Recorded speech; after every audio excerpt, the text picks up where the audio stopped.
of Ireland Football Championship.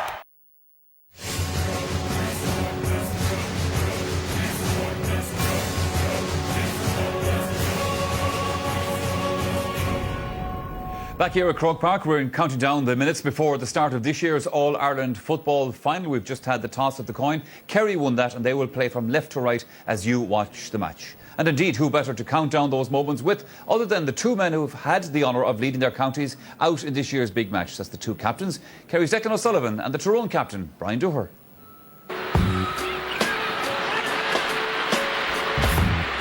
I suppose it's playing on for any footballer to captain their county, but I suppose going to an All-Ireland final is extra special, you know. And the great thing about coming from Kerry, I suppose there's a lot of winning Kerry captains around the place, so, you know, sometimes, you know, it's not seen as a big deal, you know, so that's good from my point of view, you know. And there's a lot of former Kerry captains, you know, winning captains in the squad, like Liam Hass's, Seamus Mine and Derek Canada last year, you know, so all of those have helped, you know, and I just kept my head down, you know, worked hard and not let it affect me as much as possible, you know. Great to be back in the Ireland final. I don't remember too much of it. 2003, it was past before you know it, and I'm sure it'll be the same with this final.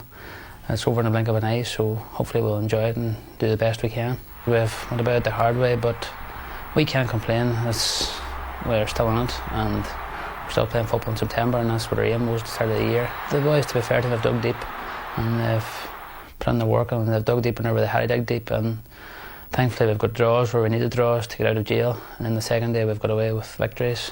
So we've been lucky so far, so hopefully it may continue.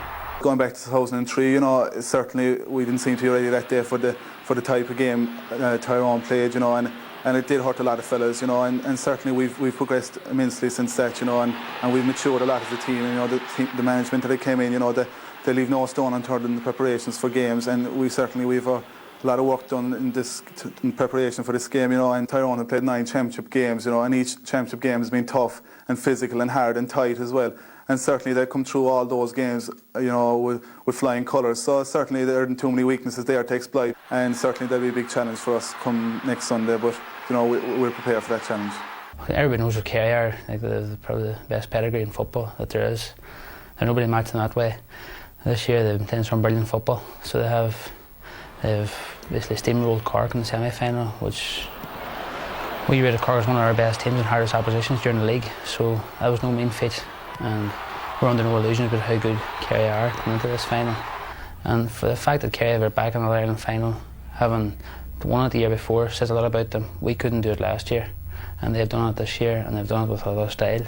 So we know we're up against it, but that's what football's about.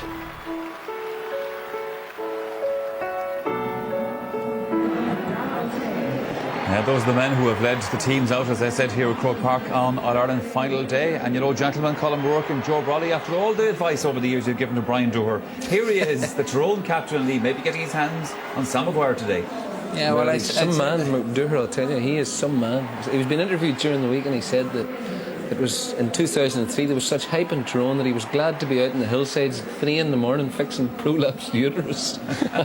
and you know, that was the only peace he got in Tyrone, and I can see why, because the place is football obsessed. But he's some man, really, and you know, you must take your hat off to his endeavour. And himself and McGuigan, for me, are the two most important players in the Tyrone team. I think that take the hat off is what I have done in the past, and I suppose I made him notorious, or he made me notorious. I don't know which it was, but I think the important thing about Brian Dooher as captain is that he would have the total respect of all the players on his team, you know, and that comes with age. It comes with playing a certain type of game. I was looking at clips like of old matches, we call them, for the want of a better word, of Tyrone teams over the last 7-8 years, and there was Brian doing them a bit. But he sets example by what he does. It's not by what he says. It's just by the way he plays, you know. And it's a level of honest endeavour, a disciple for the team, you know, and he puts his body on the line every time.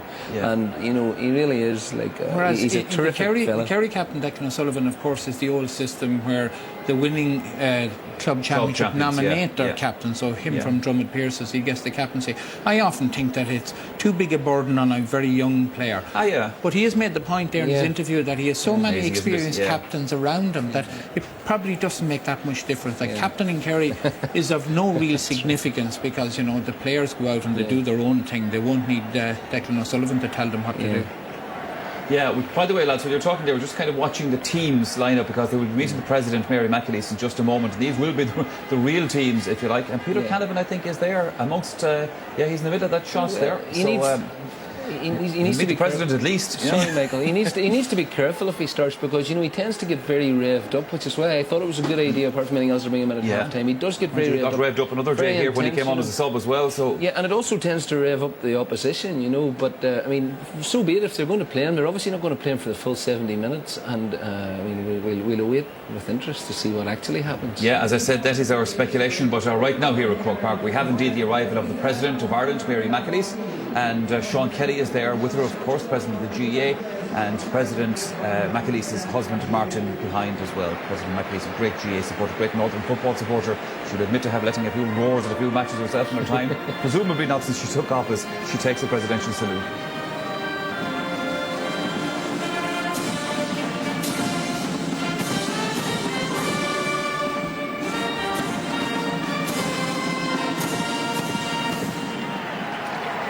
So on a very pleasant sunny afternoon, the last Sunday in September, President McAleese, now accompanied by Sean Kelly, President of the GAA, Uachtaráin Cumann Luke Glasgow, going down to meet Brian Dooher first of all, and the big giant of a man alongside him, Pascal McConnell, both goalkeepers in this final.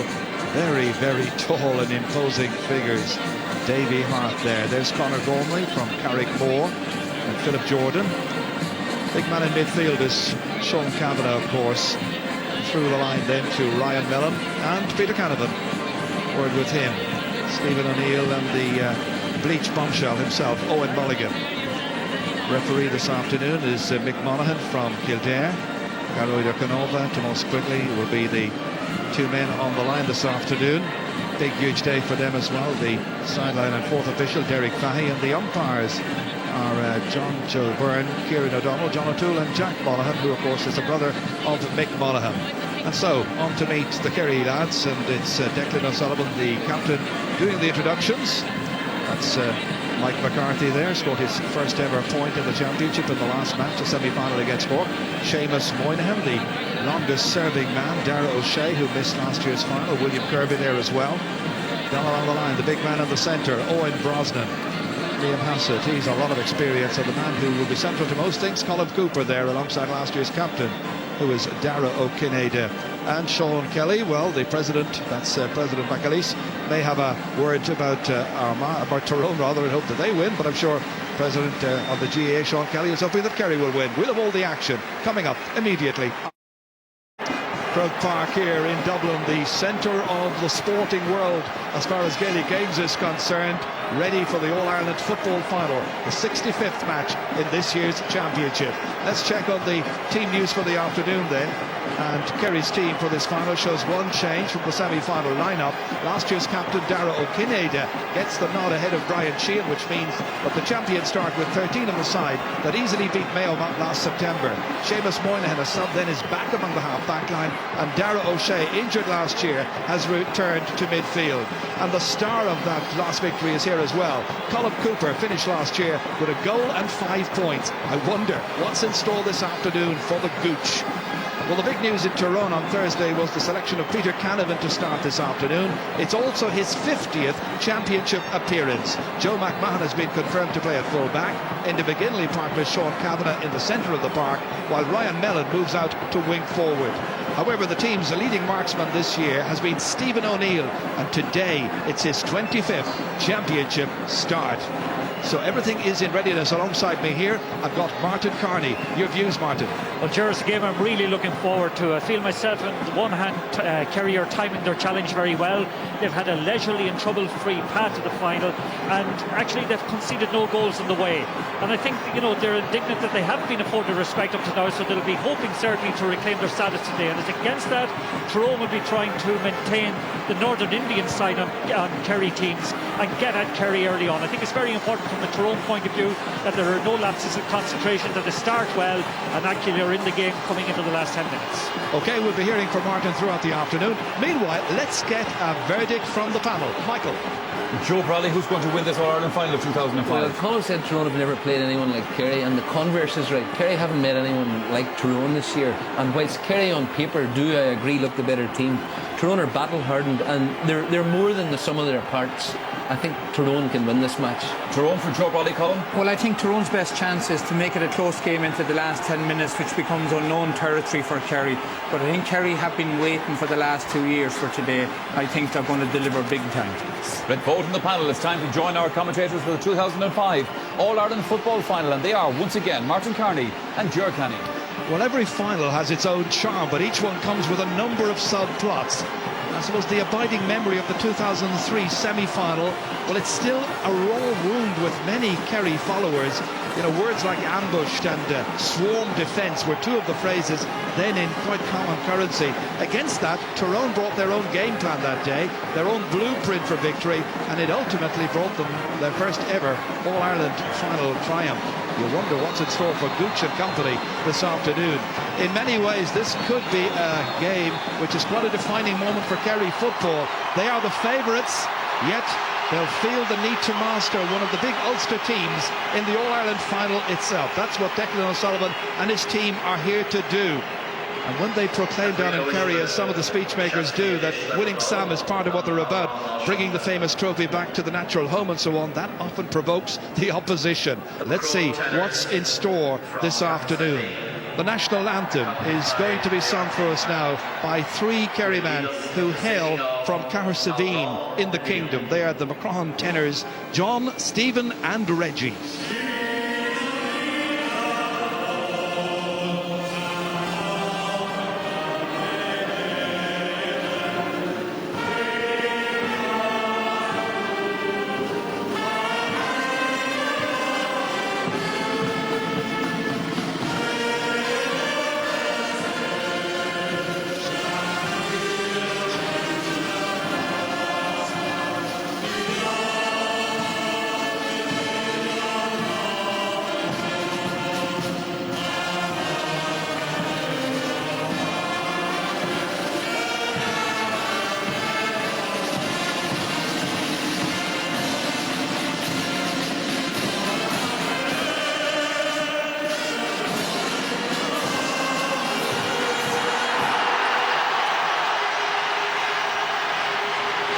It's time for the Sam Maguire showpiece.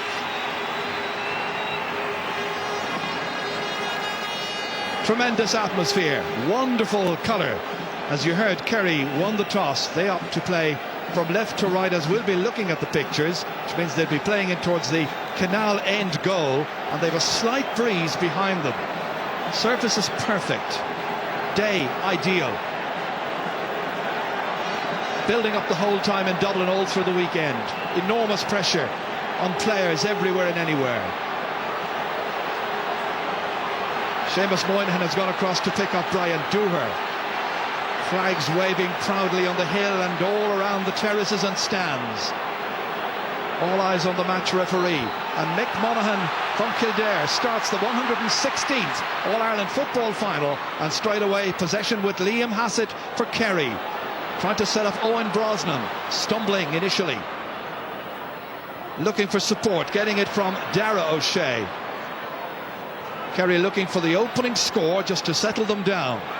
Taking their time about it. Dara O'Shea outside his own at the Tyrone 45-metre line. It's Tomas O'Shea, his brother, who fires it in. Intended for Declan O'Sullivan. He was restraining the defender, however. Early free kick. What was significant there actually, Ger, is that Owen Brosnan has gone in full forward, and I'd say you'll get a lot of high balls going in to try and exploit the height difference between Owen Brosnan and his full-back. And also the question marks that have existed all throughout this championship about that Tyrone full-back line. They may answer their critics. They've been struggling all season to find somebody to wear that number 3 spot and to play the game there and command the position. Meanwhile, it's Brian McGuigan who's commanding. Stopped going across there. Stopped brilliantly indeed by Seamus Moynihan. The counter-attack by Kerry. It comes out towards Mark O'Shea. His brother Darrow slowing it down in midfield. Good ball across to Declan O'Sullivan. Look where he's come. Out into the centre of the park. Taking on Dooher. Stops him initially. Referee blows his whistle. Stopping was unfairly done. It's in as far as Colin Cooper. Gooch against McMenamin. That's an interesting looking kick. It's a very good start by Kerry, and Gooch is off to a flyer. Inside the opening 2 minutes, Colin Cooper getting the first score of the match, setting Kerry on their way. At least their followers would like to think so. He got a goal and 4 against McMenamin when they met back in the league in April. Yeah, we'll go back and credit Seamus Moynihan for the wonderful intercept at the far side of the field on McGuigan, and the quality of the crossfield ball that brought about that wonderful finish from Cooper. Here's McGee. Michael McGee setting it up for Philip Jordan. Again, taking back a good return here. Jordan. Tyrone looking to make a good start to this match. That's not the best of passes. Stephen O'Neill has to come back. Do well. O'Mahony is his marker. Not a best of balls. Taken up there by Moynihan. Comes out to the centre to Dara O'Shea. Kerry working it away cleverly. Once again, Declan O'Sullivan down long towards Owen Brosnan. That's an interesting switch. Playing him in there at full forward. Taking on Joe McMahon. Kicking truly, kicking accurately. And Kerry with a second score. 2 really good attacks by Kerry. The first point by Cooper, the second, no question about it, credited to Owen Brosnan. What a kick. Yeah, brilliant accuracy. Their football is so assured here. The quality of the foot passing there, the calmness, the ability to pick out Declan O'Sullivan, who's getting a free rein at the moment and doesn't seem to be picked up close enough by Conor Gormley. But the quality of that finish, again, top class. So now Tyrone comes searching for a score or two just to settle them down. Into the middle, fisted down by Enda McGinley. There could be a lot of broken ball around midfield this afternoon. Conor Gormley dragged to the ground this time by Liam Hassett. Referee just doing a little bit of ticking there. It's Liam Hassett who goes into the referee's notebook just for that indiscretion. Any more of that and he will get a card. Remember, a few times we've watched Tyrone this year, they've been very slow to settle actually. Today's the same. Dooher with a great ball in towards Canavan, let it slip however, and that was the opportunity for Kerry to seize the initiative, take it back there. Mike McCarthy doing well. It comes out as far as Moynihan to the centre. Kerry looks so assured. Their handling is well, their movement is exquisite, and even there when it almost ran away from Declan O'Sullivan, and the ball still, well, it didn't quite hold in for William Kirby to keep in play. Nervous start made by Tyrone. McGuigan. Mulligan very close to him. Offloaded in the end there as far as Sean Kavanagh. Can be a real rallying force in midfield. Mulligan's gone very, very deep into the centre. Up there is Gormley. Conor Gormley, who's just about played everywhere this year. Played out as far as Ryan Mellon.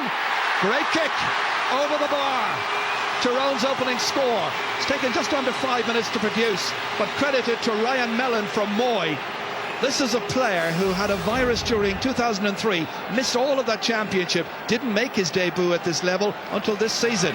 That was a great kick. Yeah, and a lovely little twin incision that time by both Gormley and I think it was Owen Mulligan, but a fine finish that time by Mellon. The battle for possession in the middle of the field. Won this time by Tyrone, settling to the task now with McGinley. Great athlete in the centre of the field. McGuigan, great footballing brain. Outside to Mellon again. Somebody needs to pick him up in a Kerry jersey.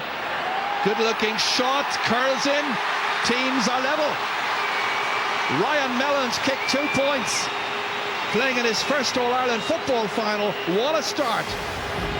Yes, indeed, but the hook kick that time from Brian McGuigan over his shoulder didn't seem to be, just totally instinctive. Fabulous score again by Mellon, but it was the pass that set it up, Ger. Let's hope it continues. There's a lot of quality out there. Gets straight down the middle, collected and won by Kerry this time by Declan O'Sullivan. Paul Galvin. Letting it go in early, but a little bit inaccurate. Well, it comes off as Cooper made a good move. This is a great looking opportunity. Ends up in the back of the net, and it's Tyrone Kineda.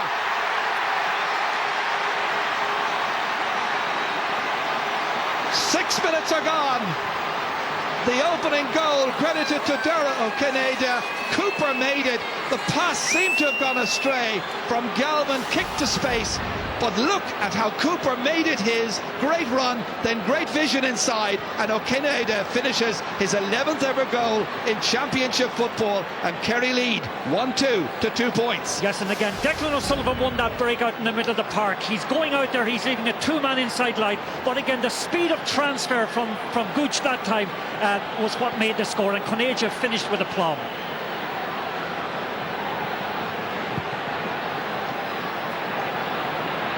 Interesting that kick out there was taken from out near the exclusion zone, and it's going to be a free kick in any case. Ball handled on the ground, it's going to be a free to Tyrone. Peter Canavan letting it fly inside to Mulligan after Tyrone had made such a good recovery. That's a good shot. They're going score for score. That'll do Mulligan's confidence an awful lot of good. His first of the afternoon. So now just 2 points between the teams. What a bright start to this final. It's bright, it's breezy, it's very entertaining. Game ebbing and flowing, going from side to side, but the quality of the passing, the quality of the vision is top class. Just going back to that goal, when Galvin hit that ball, it looked like it was a no-hoper for anybody to get onto, but Cooper was fast about his business and made it his. Yeah, and again, you know, Jack O'Connor's inclusion of O'Kenada in the team was fully justified again with that goal. Well, we've had 6 shots at the target so far in this match, and it's produced 6 scores, 3 per team, but that goal, all important for the Kingdom, as Tomas O'Shea sets it back to Declan O'Sullivan. Tyrone have got to be a lot tighter on O'Sullivan. He's central to most of their attacking ideas so far. That's a good enterprising ball over. Falls to Brosnan. Nice score. Or no, it's put wide. Should have been over the bar. Great opportunity for Brosnan. Yeah, you can see the lack of authority under a high ball there in the Tyrone full backline, and again, Tomas O'Shea's quality of the, you know, with the crossfield kick actually is what exploited at that time. And Tyrone are going to have to tighten up, as you said, Ger, further out the field in trying to kind of neutralise the quality coming through. I remember being in Killarney that afternoon when they played in the league, and everybody says, you know, disregard what happens in the league. Sometimes you could do, sometimes you don't. But they try that ploy the whole time, the right half forward, playing a diagonal ball across towards Cooper. Here comes Kirby, centre of the field, trying to win possession. Mark O'Shea. Darragh O'Shea dodging around Peter Canavan, who's gone deep, drags his man. That'll get a ticking for him. Name recorded. Yeah, surprisingly, Peter Canavan is playing out around the half-forward line, more on, half-forward to midfield, and again leaving Mulligan and Stephen O'Neill inside. Well, they're hoping to exploit just a two-man attack. Meanwhile, it's William Kirby who's doing a bit of exploiting, and there's a Kerry player down on the ground in front of the goal. It's Colin Cooper is down. Play continues. Referee hasn't spotted it. The booing in the background will tell you the crowd have. Seamus Moynihan back here as far as Declan O'Sullivan. Coming through again is Darragh O'Shea. Cooper is still down. O'Shea attacking. And it's taken by McMenamin. Stopped there by Owen Brosnan momentarily. And the booing is from the Kerry fans. And Cooper is down, and some of the Tyrone players think he's play acting, and they've told him get up on his feet again as quickly as possible. He's getting attention out of shot. Play continues down as far as Stephen O'Neill. Transferred, oh, that's a high one to the face of Brian Dooher by Liam Hassett. And the referee will call him back. Yeah, that's a bad tackle actually that time, Ger, but again, a lot of the Kerry players are incensed with what happened down at the other goal line, where Gooch is still on the ground. Ryan McMenamin, I think, may have been involved with Cooper back at the other end. He's his marker for the afternoon, and Cooper just didn't drop to the ground accidentally. Yeah, I couldn't see what happened with Cooper and Ryan McMenamin that time. Liam Hassett has picked up a yellow card actually, and again his tackle that time we did see, and it was a bad tackle on Brian Dooher. Dooher back on his feet. Let's hope there aren't too many more subplots. The referee now going back down the field, and he'll check with his umpire surely if they had a really good view as to what happened to Cooper. Yeah, by all appearance with the chartered physio in there, he appears to have had a finger in the eye or something like that, because it's definitely the eye that has been treated. Lee Worry is the physio. It would be a shame actually if Ryan McMenamin gets a red card on this, because it was one of the duels we were looking forward to. The last day they played against each other, I think Gooch scored 1-4 on them. It started well today, but I think if the umpire saw what happened, I think the referee is going to have one choice only. Now, what did they see, and what have they told the referee? Well, he hasn't isolated Ryan McMenamin at all so far, hasn't spoken to him. All attention is on Colin Cooper, who is just 22 years of age, playing in his 26th championship match. Further out the field, all marking arrangements being examined and looked at. A run by Mulligan maybe in a moment. Mike McCarthy ready to track it. Well, you know, Ryan McMenamin is his marker, but Pascal McConnell probably came out to challenge as well if there was a loose ball in that time where Colin Cooper got injured.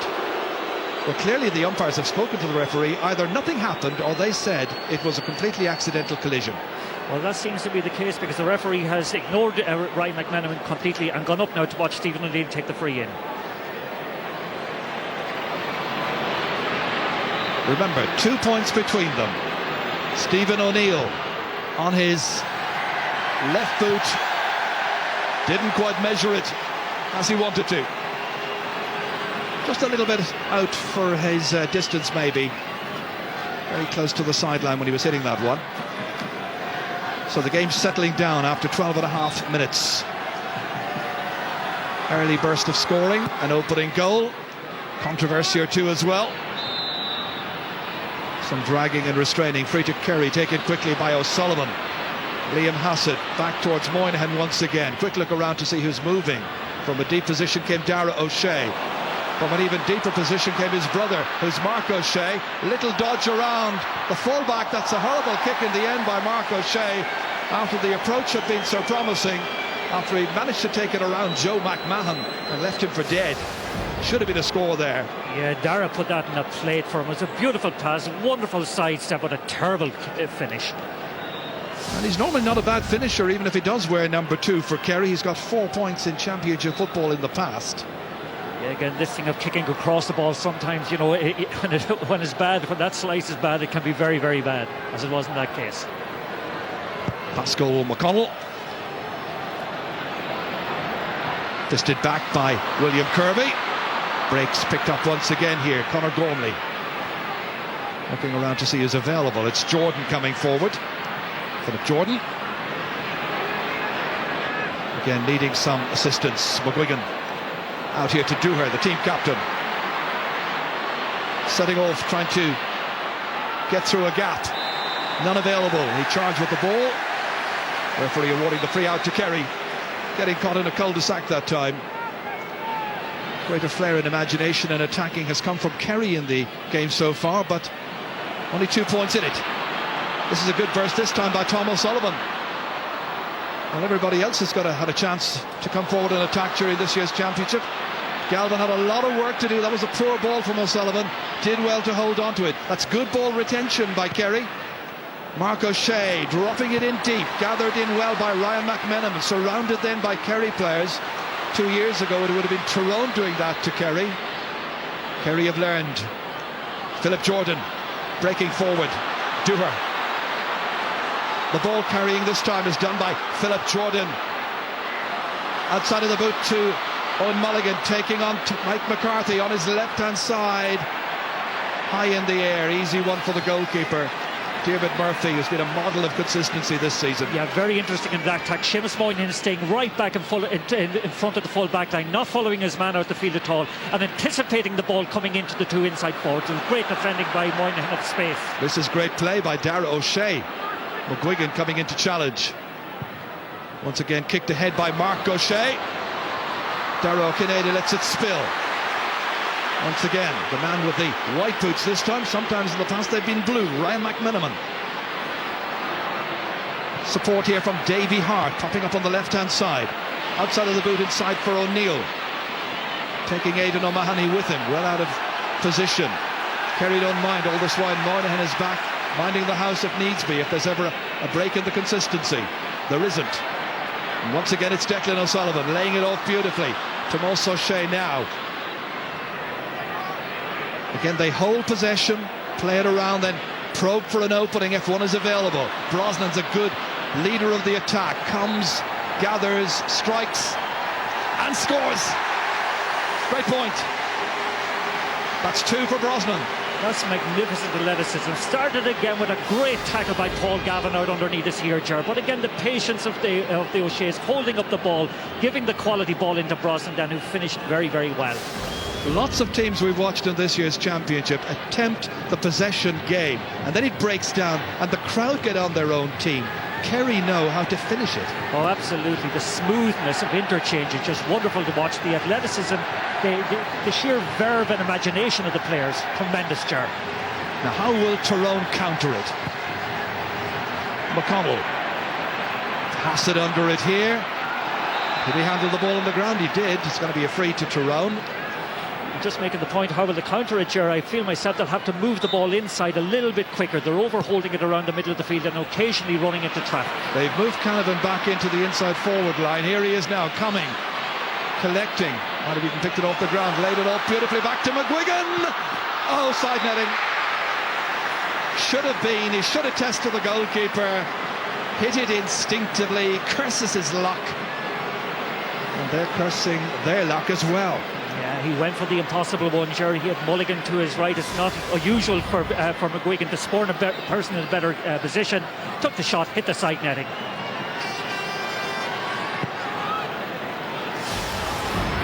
Two goals in his career so far in championship football for Brian McGuigan. Meanwhile, Declan O'Sullivan, free rein to orchestrate everything in the centre of the field. This is a very talented and skillful player. Good shoulder that time by Conor Gormley. Comes back out this time to William Kirby from Austin Stacks in Tralee. Challenging there with Enda McGinley. Galvin holding it up. Player down is Paul Galvin. Dewar was the man who came in to challenge him, the Tyrone captain. Galvin needs attention. Yeah, again, Brian Dewar caught him late that time and probably will be booked for that tackle. Well, he's also already been the victim of one or two heavy challenges, and on this occasion it's his turn to experience the referee's displeasure. Yellow card for Dewar. Yeah, just going back to the role that Declan O'Sullivan has, actually, it seems to me that Davy Hart is picking him up, Ger. Just going back to this again, Brian Dewar's coming in, hit him across the face, certainly deserved to get booked. There we go once again, no doubt about it. Kerry come with Seamus Moynihan going for a score. Straight at the goalkeeper, Pascal McConnell. Here's Joe McMahon, 22-year-old student from the St Enda's club in Omagh.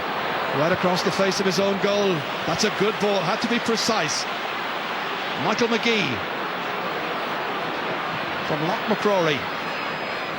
Well, everybody ahead of him was picked up and blocked, so he has to go laterally. Kerry's work in defence is admirable. McGuigan, that's a great outlet ball that time for Davy Hart. Now he's well capable of putting it over the bar from here. He's done it in the past. He doesn't do it on this occasion. There are a couple of very good points in this year's championship, but that's 3 wides now by Tyrone. Great point here, actually, about the Kerry full back line. The runs of O'Neill and Mulligan that time were so well policed by Michael McCarthy and Tom Sullivan. It was very difficult to get the ball through to them. The Kerry full back line are really on their game at the moment. Just trying to look at that Tyrone inside forward line and trying to define what they're all doing. It can be quite difficult. They're trying to play 2 inside forwards and 1 man off the 2, and they're changing that around somewhat. Here's Mulligan. The deep player right now is Stephen O'Neill, but it's Dewar coming through, and he was taken down unceremoniously this time by Seamus Moynihan, and the referee is going to call him across, show him his number, and Seamus Moynihan is shown the black book, the notebook, so he's ticked for that. Any more of that and he gets a yellow, and the Tyrone fans feel he should have got a yellow for that one there. Just see Brian Dewar this time actually went over on his ankle in the tackle. You can see it there just a moment or two ago, and he stands on his foot there. Accidentally, it must be said. Dewar has picked up 3 or 4 very hard knocks up to now, and that can tell later on in a game, Ger. It was down at that goal bout against Kerry that Brian Canavan got an ankle injury in the semi-final in 2003. And right now it's Brian Dewar experiencing the pain of it all from the Clonagale club. Yeah, very durable and resilient lad, but certainly a number of those spells, the accumulative effect can be very, very damaging. You know, lots of hefty knocks, great support, however, up on the hill today. It's a nice mix of red and white and green and gold.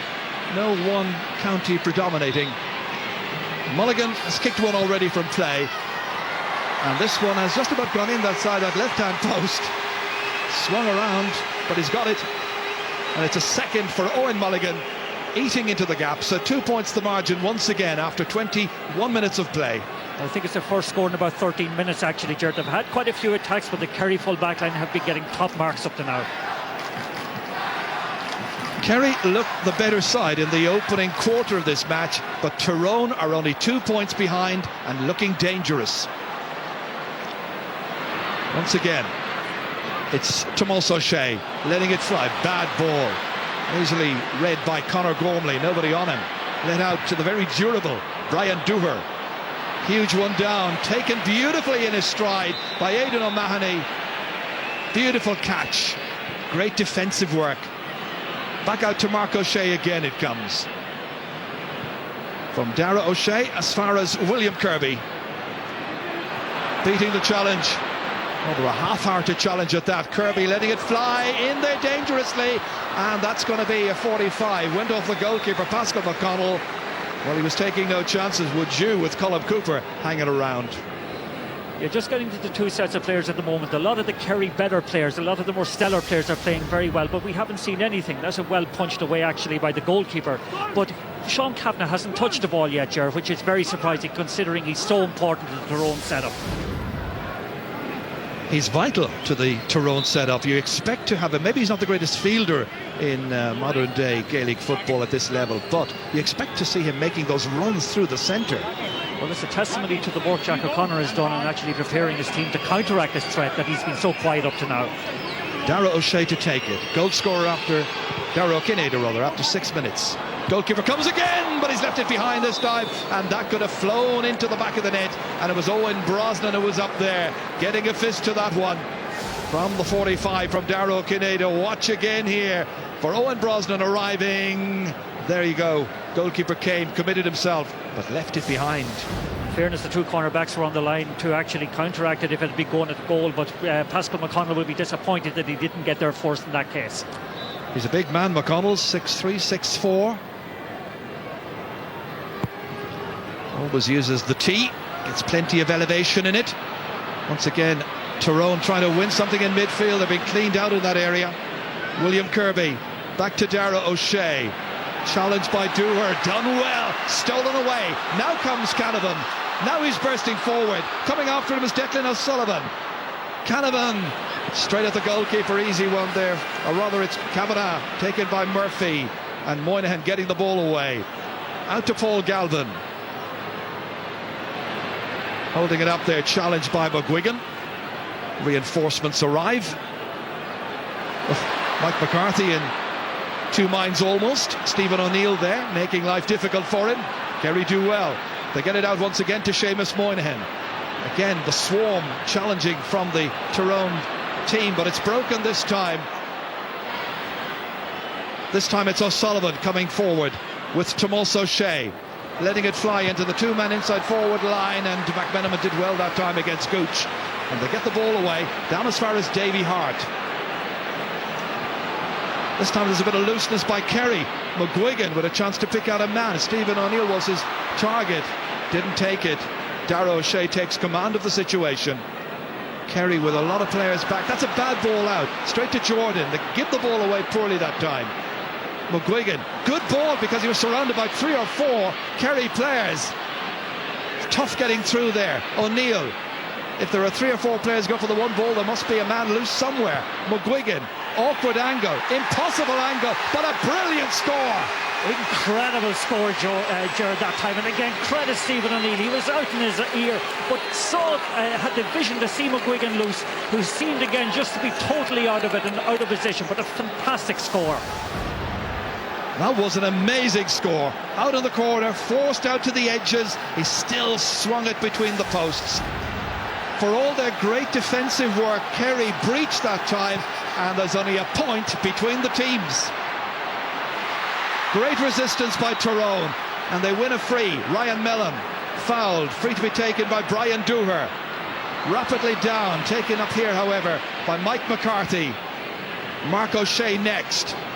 William Kirby available. The challenge by Stephen O'Neill. Kerry trying to look composed here as they take it out of their half-back line with O'Mahony. 3 Tyrone players going, and a 4th one there as well. Back there is McGuigan. Tyrone have fought their way back into this contest. Mulligan, Dooher. taking on the champions. It's an ambitious kick, it's a huge one, and it's where is it? Yes, they finally wave a white flag. Delight for the Tyrone fans. What an ambitious kick by Brian Dooher.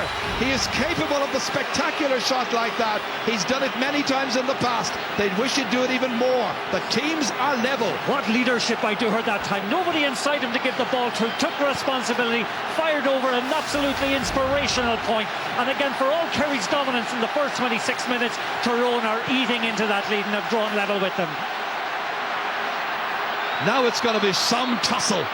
Once again, it's Darragh O'Shea looking up, looking for Cooper, trying to let it inside. McMenamin sticking to the task. Little push was there. Referee says play on. It's McMenamin who has it. McMenamin once again. Terrier defensive work there. Back it comes as far as Gormley. Under pressure. Good composure. Nicely out as far as Philip Jordan. The champions of 2003 have drawn level with the champions of 2004. Canavan setting it up. The race through with Jordan. Stopped really well by Declan O'Sullivan. Spills out again into the middle. Davy Hart's in there. Referee blows the whistle. Free to Tyrone on the 45-metre line. Just heats up a little bit. Yeah, again, I think William Kirby got involved that time with Peter Canavan, and again, it's all heating up now. No particular need for it. The linesman on the far side, who is Garoy Canova from Galway, coming in to have a word with the referee. Meanwhile, Tom O'Sullivan and Peter Canavan. Yeah, he won't let it go his jersey, and it's all getting very, very silly at the moment. They'd be far better off now just to walk away from this, stay in the match, do what they do best, play football. But there's an awful lot of tension, and there's a Tyrone player down injured. Yeah, Brian McGuigan, I think, is down injured. Took a very, very heavy belt that time, I think, from William Kirby. And again, the referee may have words with William Kirby. I think he's checking with Jerry Knievy over there at the moment. Here's what happened again here now. Oof. William Kirby was stepping in that time, and the referee may well have some words with him. Well, to be fair, all William Kirby was doing is putting his hands up that time to defend himself as Brian McGuigan came in on him.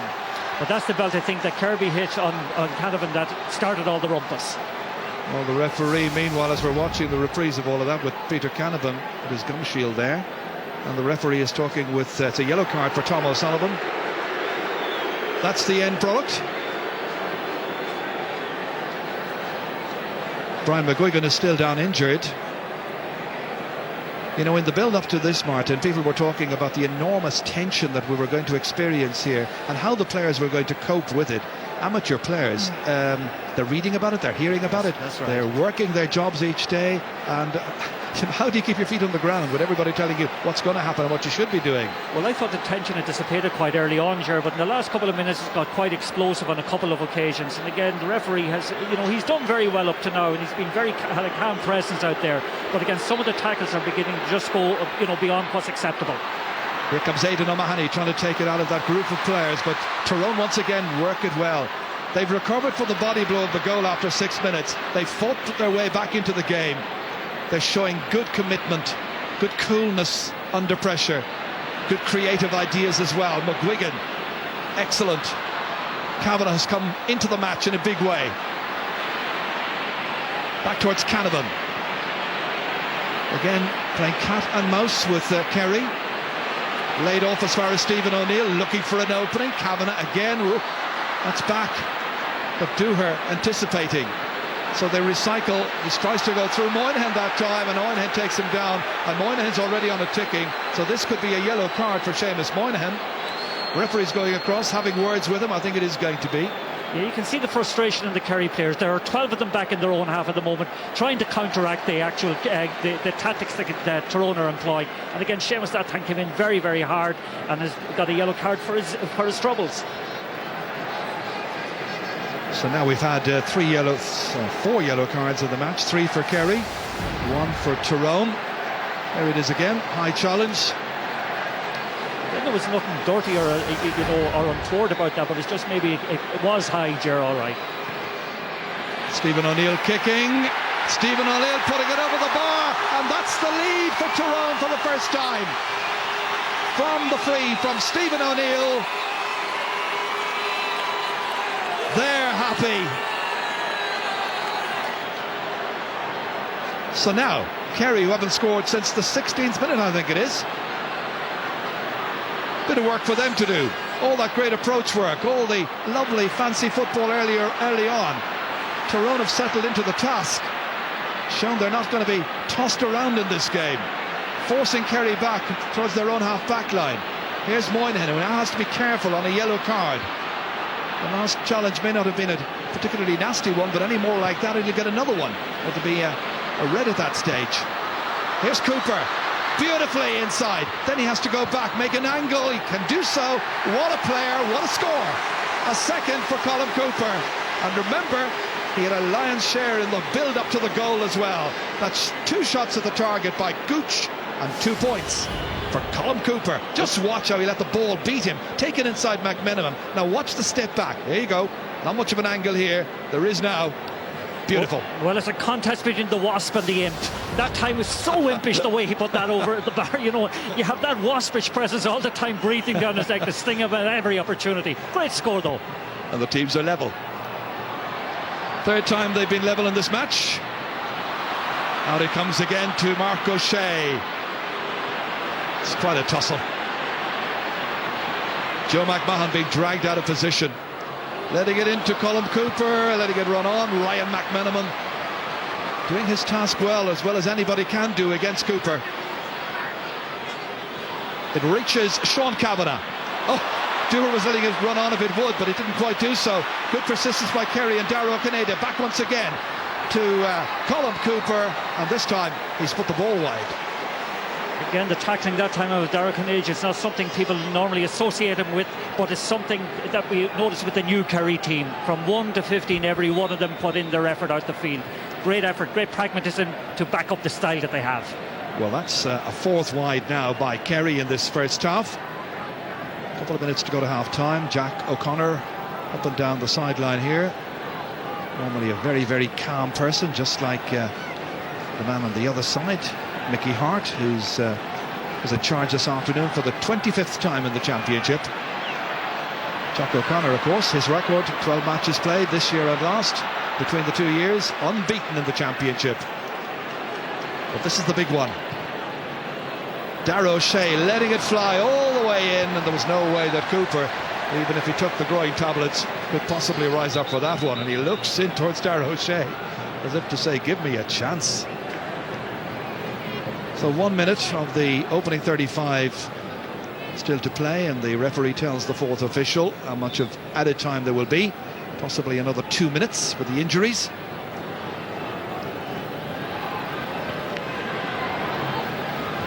It's been a very feisty half, Ger. A lot of very good football from both sides. Hard tackling, as you can expect from an All-Ireland final. But some of the scoring has been a delight. But what we have is a blistering contest. It's what we'd hoped for. Quite a battle in midfield, and again Kerry from the kickouts doing well. And that was from the Tyrone kickout. They work it back to Declan O'Sullivan, trying to go forward. 3 minutes of added time will be played. Seamus Moynihan joining the attack. Clip to the head. Oh, he took too many steps with it. Yeah, it's not like Seamus to run into traffic like that, actually. That time just did take a couple of steps too many. Here's Brian McGuigan. Very thoughtful, incisive kind of centre forward, holding it up, waiting for the runners to make some decent moves. That's a very good piece of defending by Tom O'Sullivan. Judged the bounce beautifully. Liam Hassett setting up O'Mahony. Comes back to Darragh O'Shea, to his brother Mark. Plenty of support players. O'Sullivan. Here comes William Kirby again. Kerry looking for another score late in this half. Again the long ball in towards Cooper, and this time the referee decides he's doing the dragging on McMenamin. Very often in the past it's the cornerbacks who get pulled up for that, but the referees have spotted it, I think, during this year and many other years. It's an old ploy. Here comes Philip Jordan. Great ball in towards Mulligan, catches it well, inside laid off to Canavan. Great goal! Peter Canavan in stoppage time at the end of the first half. Oh, what a beauty, Ger. The combination, the interchange, the finish, top drawer. Just watch the handling, the timing of the run, and the precision of the finish. That is top quality. It was Mulligan who took it down ahead of Paul Galvin, isolated as a full back on this occasion. Watch for Canavan coming in, and that's his 9th ever goal in Championship football. And it's Tyrone who lead by 1-7 to 1-4. How the game has turned around quickly. Kavanagh now dishing it off once again towards McGuigan, looking for a late point, appreciating that every chance must be taken, and he's taken this one. McGuigan has got a second point. It's turned around brilliantly for Tyrone. The challengers against last year's champions lead by 4. That's a wonderful finish, but again, going back to the goal, just watch the way he pebble skipped the ball into the net, just dribbled along the ground, precision at its best. Some brilliant football, some great memories from this first half. Tomas O'Shea, Kerry now realising they've got to fight right to the end to win this one, if they're to win it. Here's Darragh O'Shea, what a response, high and over the bar. Great movement by Darragh O'Shea. Emphatic, needed, and such a handsome point from a fabulous player who's playing very well along with Kirby in the middle of the field. We're watching a great final. Watch this again. Taking it on the run, beautifully over the bar. Some terrific scoring, and that's a first for the afternoon for Darragh O'Shea from Gaeltacht, gritting his teeth in the centre of the field. And the fans now realising they're watching quite a contest. We're in the 3 minutes of added time, remember, so maybe a second or two remaining. Tyrone have it again in the centre of the field. Davy Hart to Jordan. Philip Jordan advancing. Sean Kavanagh holding it up here. 3 points the margin. Played out here to Ryan Mellon, who got the first 2 for Tyrone. Dropped short this time.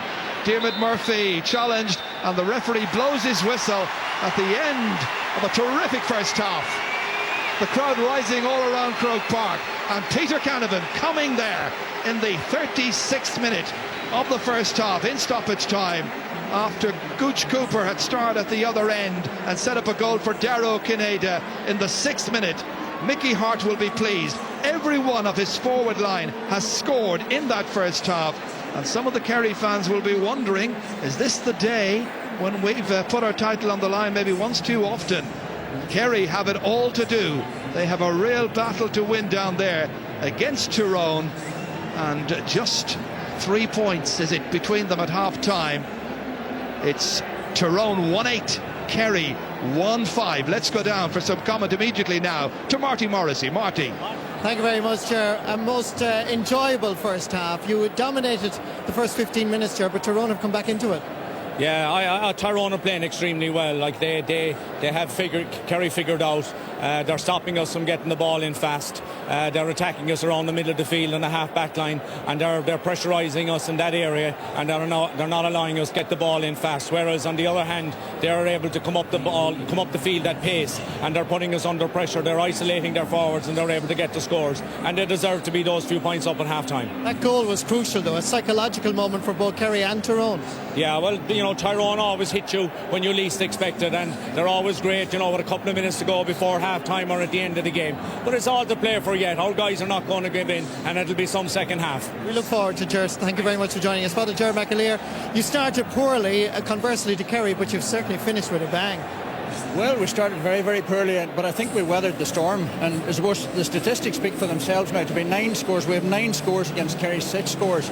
At one stage it wasn't looking that we would even get anywhere near Kerry, but all credit to our boys. We did stick into it. We lost a number of personal battles, but a number of them are coming back into the game, and I think at this stage, while we're 3 points ahead, it's still all to play for. Are you confident you can win this All-Ireland? Well, of course we're confident, yes, but we're going to have to work extremely hard, much harder than we did in the first half, even if we are ahead. Thank you very much, Father Ger McAleer. Back to you, Michael. It's going to be some second half, so Ger O'Keefe's right about that. So that's where we stand at the moment in this All-Ireland football decider. After the commercial break, I'll be talking to Joe Brawley and Colin O'Rourke. They're still here with me in studio, of course. First half analysis right after these.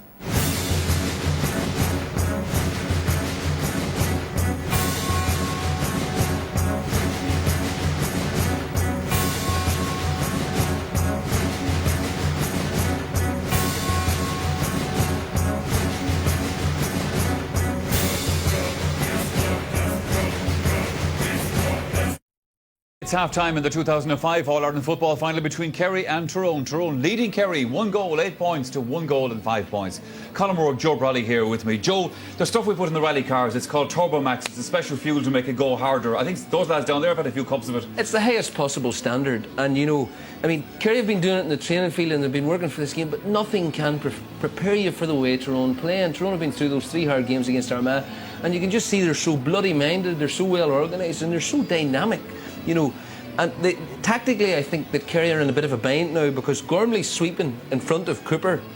Sullivan has gone out the field and he isn't really contributing out there. The tackling's too intensive out there. He's not able to get on the ball. And the most important thing is that Gormley's able to play in front of Cooper. I mean, Canavan's playing out around the middle and he's laying off and he's playing as a link man and then he's running late, as you saw, for the goal. And Tyrone are rampaging through the middle at great pace to break down the Kerry blanket defensive system, and boys like Ryan Mellon are just showing, you know, someone like Tomas O'Shea, who's one of the best players in the country, showing him no respect whatsoever. This is the full-on Tyrone experience that Kerry are getting now. But yet early on in the game, and for a lot of the game, it has to be said, Colin Moore, Kerry were playing that lovely kind of football. They were breaking through the Tyrone defence in the same way. It was some great points. I mean, their first 2 points from the Gooch and Brosnan were just classic stuff. Yeah, but Kerry then went to sleep after 15 minutes of almost total dominance. And you think at the beginning, you know, he has no right to shoot from there, goes on to his wrong foot and kicks it over the bar. Only a magician can do things like that. And then sweeping move upfield, which Kerry are very good at. Good foot passing from Darragh O'Shea, who's given away a good few balls that he had in his hands. And then Brosnan, who they put into full forward. Again, you would think not the most accurate player in the world. Swings his foot and puts it over. Kerry were the first 2 scores of the game. I mean, that'll frighten the life out of anybody. But they went quiet. But, you know, if the Gooch gets any smell at all, he's in.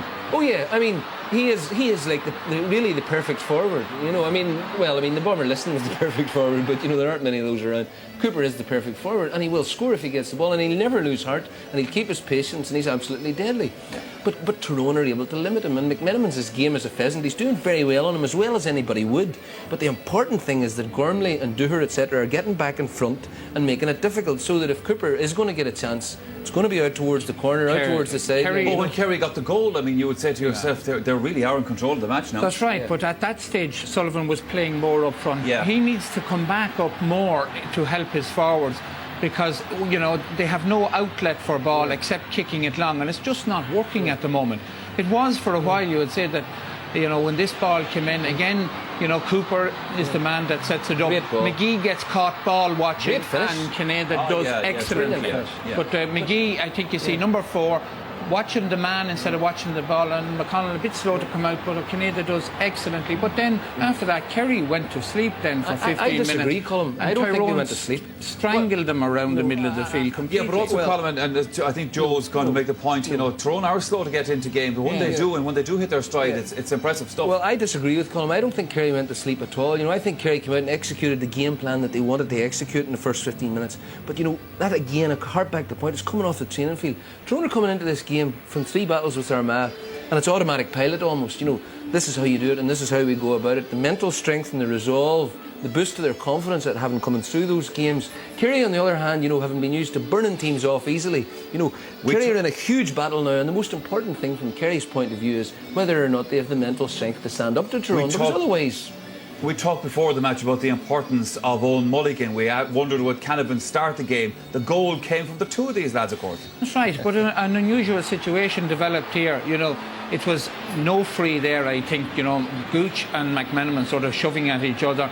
The free goes to Tyrone, and straight away they attack, and they have got increasingly good. But if you look at this situation here, Mulligan, brilliant catch, and Canavan's there, slides it under the goalie because he's a brilliant goalie. But if you look at this, Paul Galvin is isolated on Owen Mulligan. You know, where was Mick McCarthy? A terrible mistake for the Kerry defence mistake.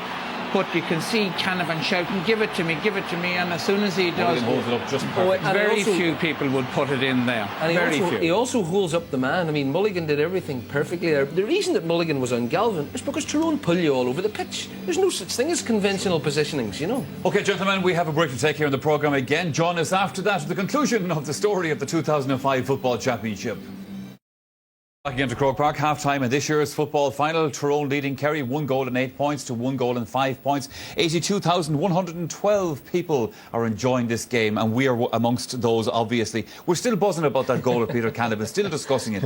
You know, I think it's a great goal. As connoisseurs of goals, not necessarily that we scored that many, but as connoisseurs of goals, it really was a thing of beauty. I mean, this is one thing that has really flummoxed Kerry. You know, this work rate of Tyrone all over the field, and they just go for everything. They're like automatons. Great ball in, brilliant catch by Mulligan, who's about 14 stone and a joiner by trade, so he's no trouble. Holds it up beautifully. Now, if you watch the goal, he gave it exactly at the right second. You know, so the Kerry player was there. He was sort of blocking the goalkeeper. Yeah. Canavan's finish was beautiful, as you would expect from Peter Canavan. But watch Mulligan holding it up to just the right second. Paul Galvin trying to mark him. He didn't give it a second too early, you know, and of course Peter knows all about sticking them in the Mulligan would normally turn and shoot himself, but the only person in the world probably that he'd pass it to was Peter. He took a glance at Canavan's face. He's a good unselfish player, Mulligan. He'll give the ball. And Dermot Murphy's a very big goalkeeper, and big goalkeepers, everybody always tells you, keep the ball on the ground, you know, and it wasn't even a hard shot, but it was the one place that Murphy was going to have difficulty with. Yeah, Brian Doerr scored a point that was also very important in the first half. I mean, he's the captain of this team, and you know, when Tyrone were struggling to sort of get into the game, he came up and he scored one of those. Yeah, that kind of passion, you know, and with all the other things that they've got going for them, you know. I mean, Kerry wouldn't be human if they weren't going in at half-time just a bit rattled. I know they've a great pedigree, and I know the game isn't over, you know, and Kerry could certainly come back, but they're bound to be going in a bit shocked, you know.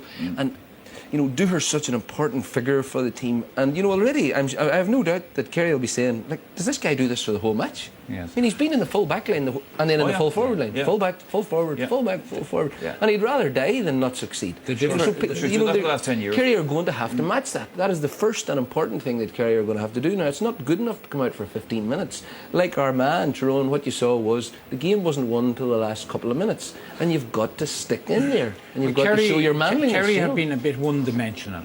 You know, they're getting the ball and they're kicking it long in and hoping that Gooch will get his hands on it. If he does, there's big problems. He scored a couple, he set up a goal.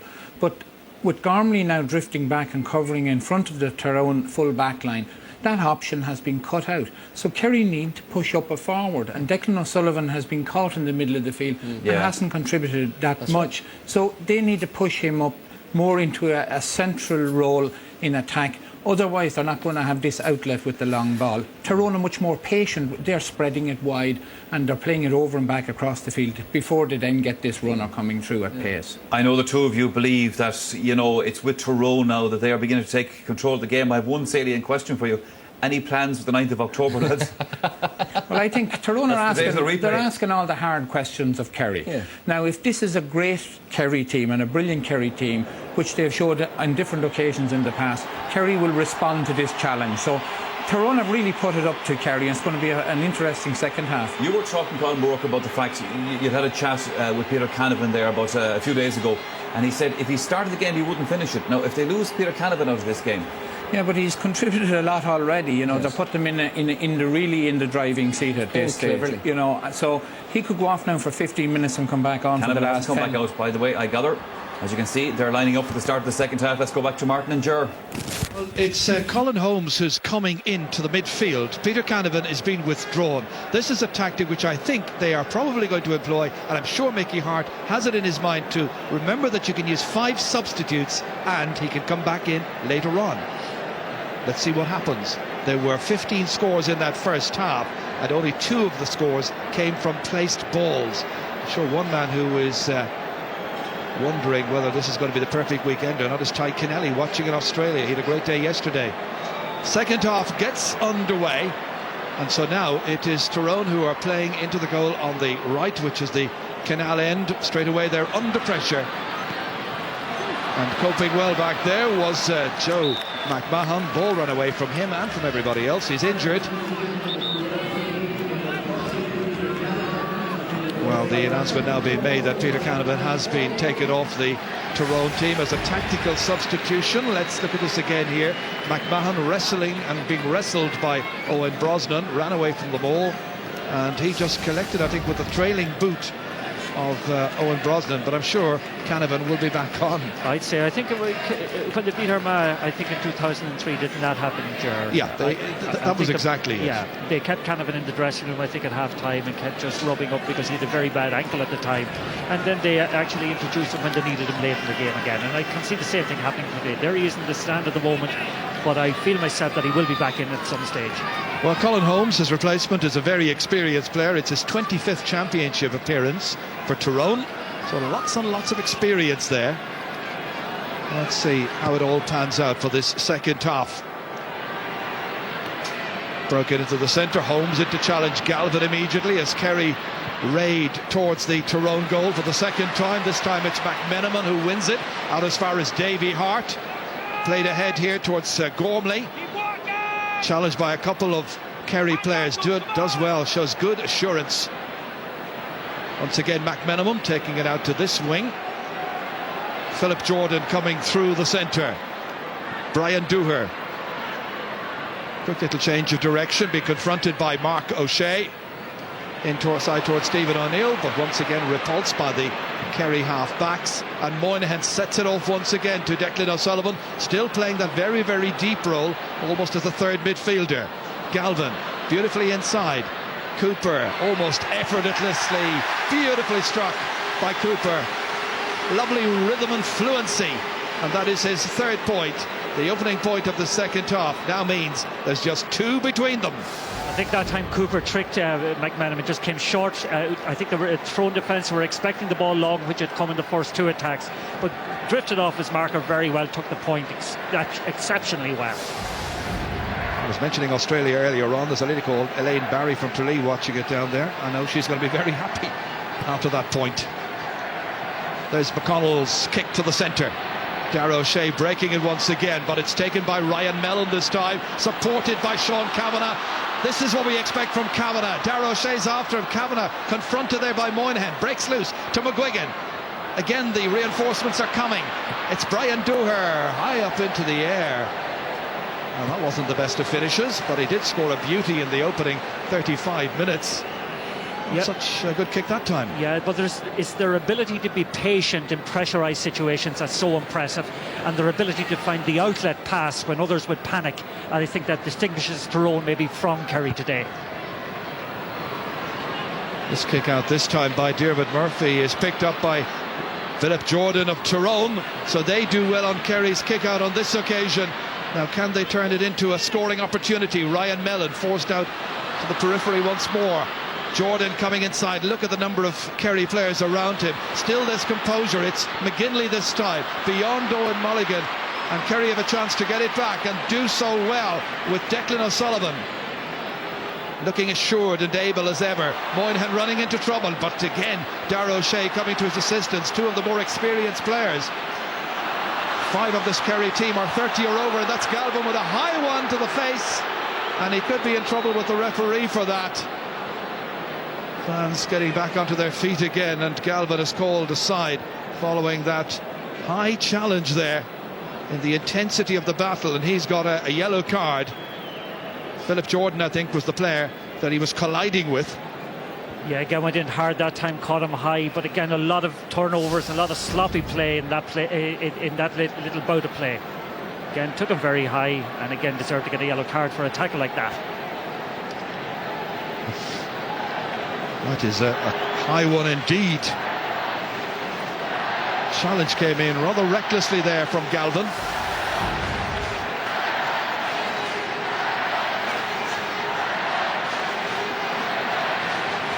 Stephen O'Neill then with one converted free so far. This from outside the 45-metre line. Comes off the post down to Mulligan. Again the backs were all around him, did well and had the presence of mind to fist it over the bar.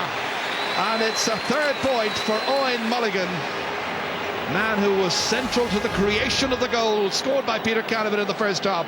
This was taken beautifully, but look at the number of Kerry backs swarming all around him. It's 1-9 for Tyrone, 1-6 for Kerry. Yeah, great presence of mind, as you say, Gerard, to score a point like that under severe pressure.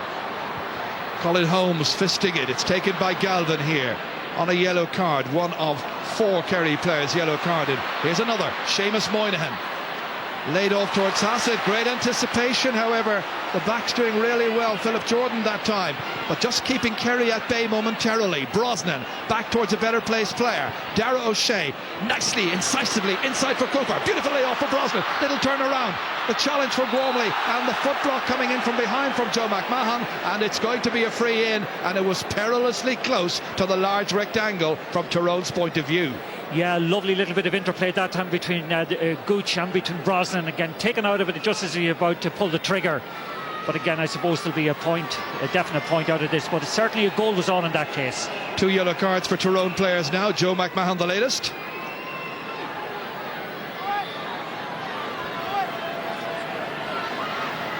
Well, this just outside the 13-metre line. Dara O'Kineda has now got a goal and a point, and that is Kerry's first score in this match from a place ball from a free. It's that kind of game, lots of flow, lots of fluency. This is Brosnan again, going around the first man, who was Gormley, and then taken down by McMahon. Yeah, he was taken down from behind here. There was the slap first of all, and again, okay, to be fair, Brosnan probably kicked across him. I don't think there was any intentional foul on the part of McMahon that time. He took quite a kick in the back of the calf, actually. Well, they are watching right now as there's attention to the stricken Tyrone player, who is the fullback Joe McMahon. McMahon playing in his 15th championship match, a player who's always very dependable in a crisis and has now got the experience of playing fullback in a game and a half. Mike Frank Russell is being prepared down along the sideline, and he could be the man to come in now and turn the game Kerry's way. They're 2 points behind, and we've played 7.5 minutes of the second half here at Croke Park in front of an attendance of over 82,000. So down into the action where it's all happening on this beautiful ground. The end of a long championship, 5 months long. Dooher leaving it there. Beautiful catch, great call by Ryan Mellon. Dooher available to pick up the scraps. Sean Kavanagh holding up the point of the attack, going for it himself. This is curling slightly to the right, but will it get sufficiently in? No, it won't. Yeah, I think his inside forwards that time were a little bit disappointed that the ball wasn't put in front of the both. Enda McGinley and Mulligan were quite well placed that time to pick the ball if it was delivered to them. So Mike Frank comes on as a replacement for Liam Hassett. It's Mike Frank's 46th championship appearance. 27-year-old teacher, of course, and a man with a great scoring record. Well, now, even in Tyrone during the week, they were saying to me, supposing we're doing well in this match, what happens when Mike Frank comes on the scene? What a sub to be able to bring in, as Tyrone have a free, and there's a ticking for William Kirby for his part in that foul. Yeah, there's a boy actually be very pleased with his game today, is Ryan Mellon. Again, that's the second piece of beautiful fielding he's executed during the game. Fouled from behind by William Kirby, but the 2 points he got early on, as well as some of the fielding and his work rate, have been instrumental in actually keeping Tyrone ahead of Kerry. Well, he likes playing against Kerry. In the league, he got 2 goals down in Killarney. Admittedly, one of them came from a penalty. Mickey Hart then, who has won 16 of the 24 championship matches in which he has been responsible for Tyrone's fortune so far. That's a probing ball in. Diarmuid Murphy. Kerry don't concede too many goals, but Murphy beaten once this afternoon, and they are trailing by 2 points in this final, as once again they come forward with Aidan O'Mahony from Rathmore for William Kirby. Oh, he's left it behind him. Good strong play by Colin Holmes that time. It comes to Stephen O'Neill. Now Sean Kavanagh, they're trying to exploit gaps. They're trying to exploit maybe a fresher, more youthful approach as they take on the champions from last year. Bottled up initially, comes back once again. My goodness, is it intricate. Well, will it finish? It finishes with a most brilliant score by Stephen O'Neill. They were playing ducks and drakes with the Kerry backs that time, and Kerry had no answer for the old 1-2. The 1-2 finished by O'Neill. Absolutely majestic. Just watch the calmness under pressure. The little 1-2 bamboozled the Kerry defence. And again, O'Neill's strike with the right foot from a difficult angle. Top class. Just watch again the turnover here. Again, great tackling back by Colin Holmes. And Kerry have a free in the centre of the field following all of that. Well, now have Kerry, the champions of last year, got it within themselves still, after 10, nearly 11 minutes of the second half, to come back and to win this final and to lift the Sam Maguire, win the title for the 34th time. Tyrone going for just their second. Well, certainly they're dictating the tempo and the trend of the game at the moment, and the way the game's been played. They're just outthinking Kerry. That's a beautiful ball again, measured pass to O'Neill, beautiful layoff to Mulligan, quick look up. All those matches that they've played, great block by Seamus Moynihan, spills down. Moynihan trying to get in again, so too is Stephen O'Neill, and the referee will, I'm sure, throw the ball up after all of that to end the uncertainty. Yeah, you sometimes think actually, Jared, that Tyrone become too intricate and too, over elaborate in what they're doing. If they were a little bit simpler, I think they'd get a better dividend. Interesting and exciting match. Opening quarter belonged to Kerry. They were stylish, playing with flair, getting the scores, getting a goal, and then Tyrone settled to the task.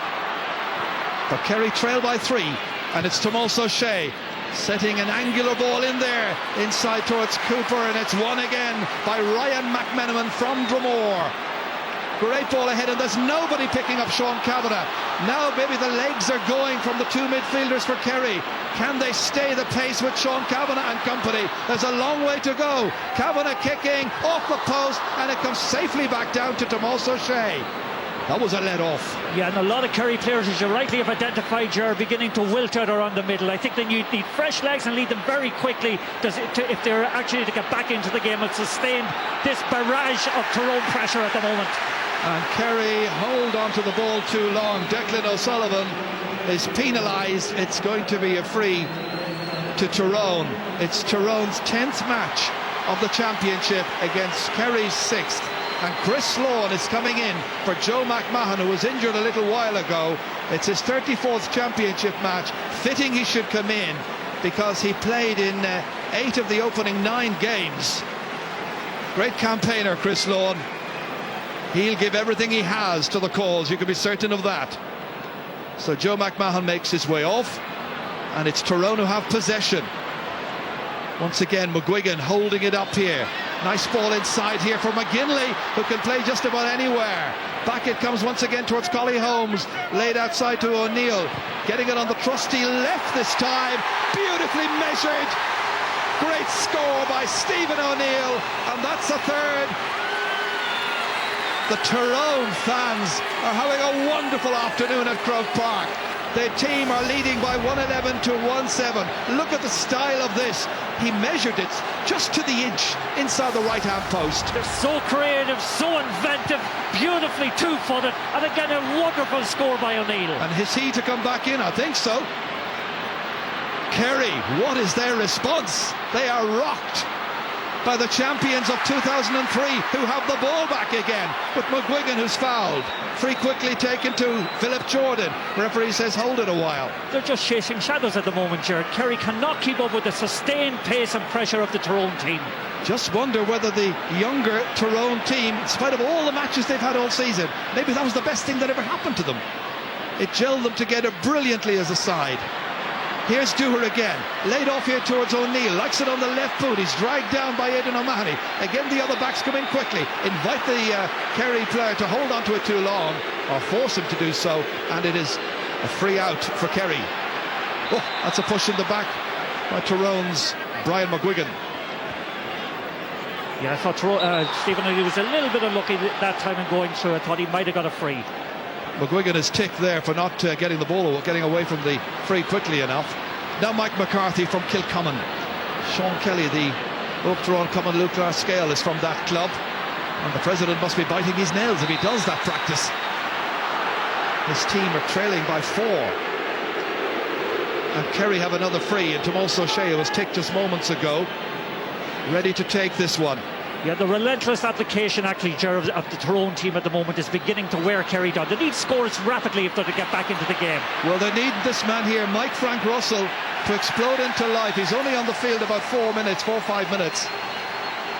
They definitely have the quality, though, Jared. It's just a case of maybe trying to get a bridge hold around the centre of the field again. They're not getting any ball there, either in first phase or on breaking ball. They need to get that to get themselves back into it. Well, as the panel were saying, and you've mentioned, they have been somewhat one-dimensional. I mean, people have always said, if Cooper is held for Jack O'Connor's team, what's going to happen? Cooper is limited to 3 points, I know, which isn't half bad by Mickey Hart and company. They need Frank Russell, I think, to really get going, but he's a confidence player, needs one score. There's the possession stakes. It's much, much brighter from Tyrone's point of view. And here they come again, lording it over the kingdom. Sean Kavanagh toying with Dara O'Shea, twisting, wriggling. The push comes in then from Galvin, who's already been yellow carded. And he could be in trouble here. And he's got the notebook. He's very lucky.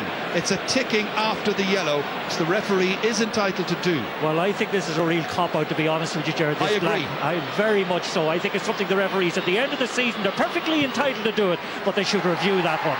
Mulligan kicks it over. He's got a fourth, and Kerry are lucky that they've still got 15 players on the field. 2 of Mulligan's points have come from frees, but of course he created the goal for Peter Canavan as well. Kerry need players at the moment to stand up and be counted, either on the middle of the field. They need to start applying themselves, get on the ball and just match Tyrone for application and work rate. Kerry haven't scored for 10 minutes. They went through the first half not scoring at one stage for 16 minutes.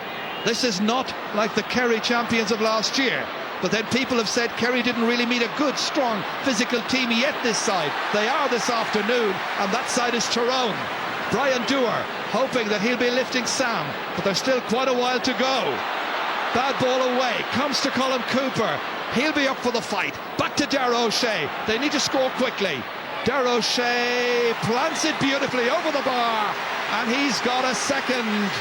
Tyrone can hold the celebrations with the likes of Dara O'Shea around.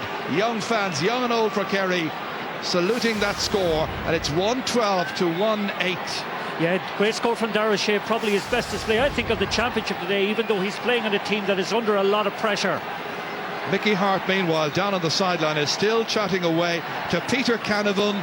They're just discussing the game right now, I'm sure, but they're hatching a plan. What's the right moment to bring Peter back in?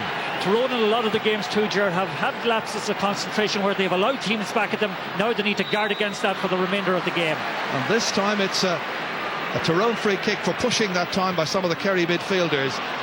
Dewar taking it, won well here by Enda McGinley, such a game young player. Ryan Mellon beautifully back in again here. That time dropping short into the arms of Murphy that time from Stephen O'Neill. Shades of the Dublin game, Ger. Yep. And Kerry can counter, but look at the number of Tyrone players, the swarm defensive work. It should leave a couple of players from Kerry loose if they're quick to look up and spot where the gaps are in this huge park. Here's William Kirby, forced to kick it under a little bit of pressure. Now it's into the inside forward, and that's great fielding in there. Wonderful play by Chris Lawn. Never ever was he going to leave the side down, and it comes out to Philip Jordan. He's restrained and fouled. Free kick rapidly taken. Here comes McGuigan. They're absolutely inspired at the moment, Ger. They're on a real roll. They're running off the ball. Is causing endless problems for Kerry. Can they maintain it, Tyrone? Can Kerry find a way back? They're trailing by 4, and once again it's Collie Holmes looking for somebody to come and support. That somebody was Kavanagh. Now it's Mulligan, and that time hitting and hoping, but really could have done a lot better with that. And Peter Canavan is now going to come back in as a replacement, this time for Enda McGinley, and listen to the cheer. Yeah, McGinley has been playing in a corner forward for all of the half, so it's a natural enough switch at this stage. There's a quarter of the game still to play, the 2005 Bank of Ireland football final, and it is Tyrone who are leading by 4 points.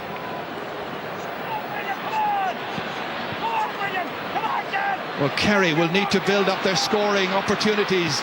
They've only had 3 scoring opportunities in the second half so far, which is 20 minutes old against 10 for Tyrone. And here comes Chris Lawn, hoping to launch an 11th. Inside beautifully as far as O'Neill. What a leader. He's got the physique, he's got the talent, great composure. Inside to Mulligan, taking on McCarthy, looking around quickly. Where's the support? It's from Davy Hart, up from wing back. and he kicks it wide. Oh, that's a bad miss. They've had two bad misses in the last couple of minutes, Ger, with very promising attacks that could rue that later on. Indeed, if Kerry can get a goal very quickly, anything is possible. And Tyrone will know that. Their fans will have studied the history of this game, and they'll know that you measure your success as a team against what you can do against the Kingdom. Taken brilliantly in the air by William Kirby. Good catch. Galvin now wriggling his way this way and that, needing the support of Tomas O'Shea, last year's Footballer of the Year. Beautifully dished off by Tyrone to the raiding O'Shea once again. Can Kerry score here? Under pressure in the corner here. It's Mike Frank Russell, partly blocked, comes to Brosnan. Brosnan blocked that time brilliantly by Gormley, and it's planted in the back of the net. It's Tomas O'Shea. Silence now among the Tyrone fans. Jubilation for Kerry. What a goal! A point between them, and Tyrone absolutely rocked. Tomas O'Shea has come up to score his third goal ever in Championship fare. Look at this for a devastating shot. Brilliantly executed after 57 minutes. Well, that's heroic from Tomas O'Shea. He came up twice, 3 times into that attack, really driving his players on, trying to get them to believe in themselves that it is still possible. Wonderful score for Kerry. Kerry have been living on scraps in the second half, but they're only a point behind. Again, they come forward here with the elegant Declan O'Sullivan, pursued by Brian McGuigan. Support again from Tyrone. He's playing well. Colm Cooper, limited ball going into the inside forwards, but they can be so effective. Tyrone O'Shea trying to equalise it, failing to do so. That's some contest we had here. It is an absolute cracker, and great credit to Tomas O'Shea, because when so many were having a sporadic involvement in the game, he has driven forward against all the odds. Just watch that again for a finish. 2 attempts, fantastic shot right into the top near-hand corner, very difficult to execute. Fully deserved from a very brave player. Just a thought, Martin, it was Gormley who blocked down the initial shot. Remember what he did in the 2003 final against Stevie McDonnell of Armagh. That is for sure, Ger. And had that stayed out, history would be repeating itself, I think. Meanwhile, it's Declan O'Sullivan as Kerry come looking for scores, and it's Chris Lawn who takes it down. Outside here as far as Davy Hart. They build again from the back. It's the little flyer with the white boots, McMenamin, out here towards a composed Sean Kavanagh. Looking around, trying to pick the perfect pass. He's picked out Mellon. It's back out towards McMenamin again, taking on O'Mahony. Beautiful ball inside. Here's Stephen O'Neill trying to engineer something a free would do. Outside to Canavan. Oh, it's an impossible angle. Oh, it's an impossible angle, and he's made it. Absolutely brilliant by Peter Canavan. A goal and a point by the man these fans call God.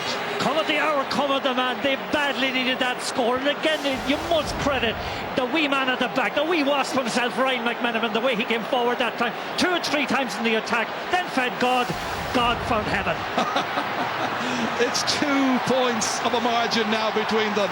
And Tyrone will still not feel too relaxed in this, because Kerry are still a major threat. But it's Tyrone who are coming forward again, relentlessly. Ryan Mellon, quick look up, dropped in towards Peter Canavan. Oof.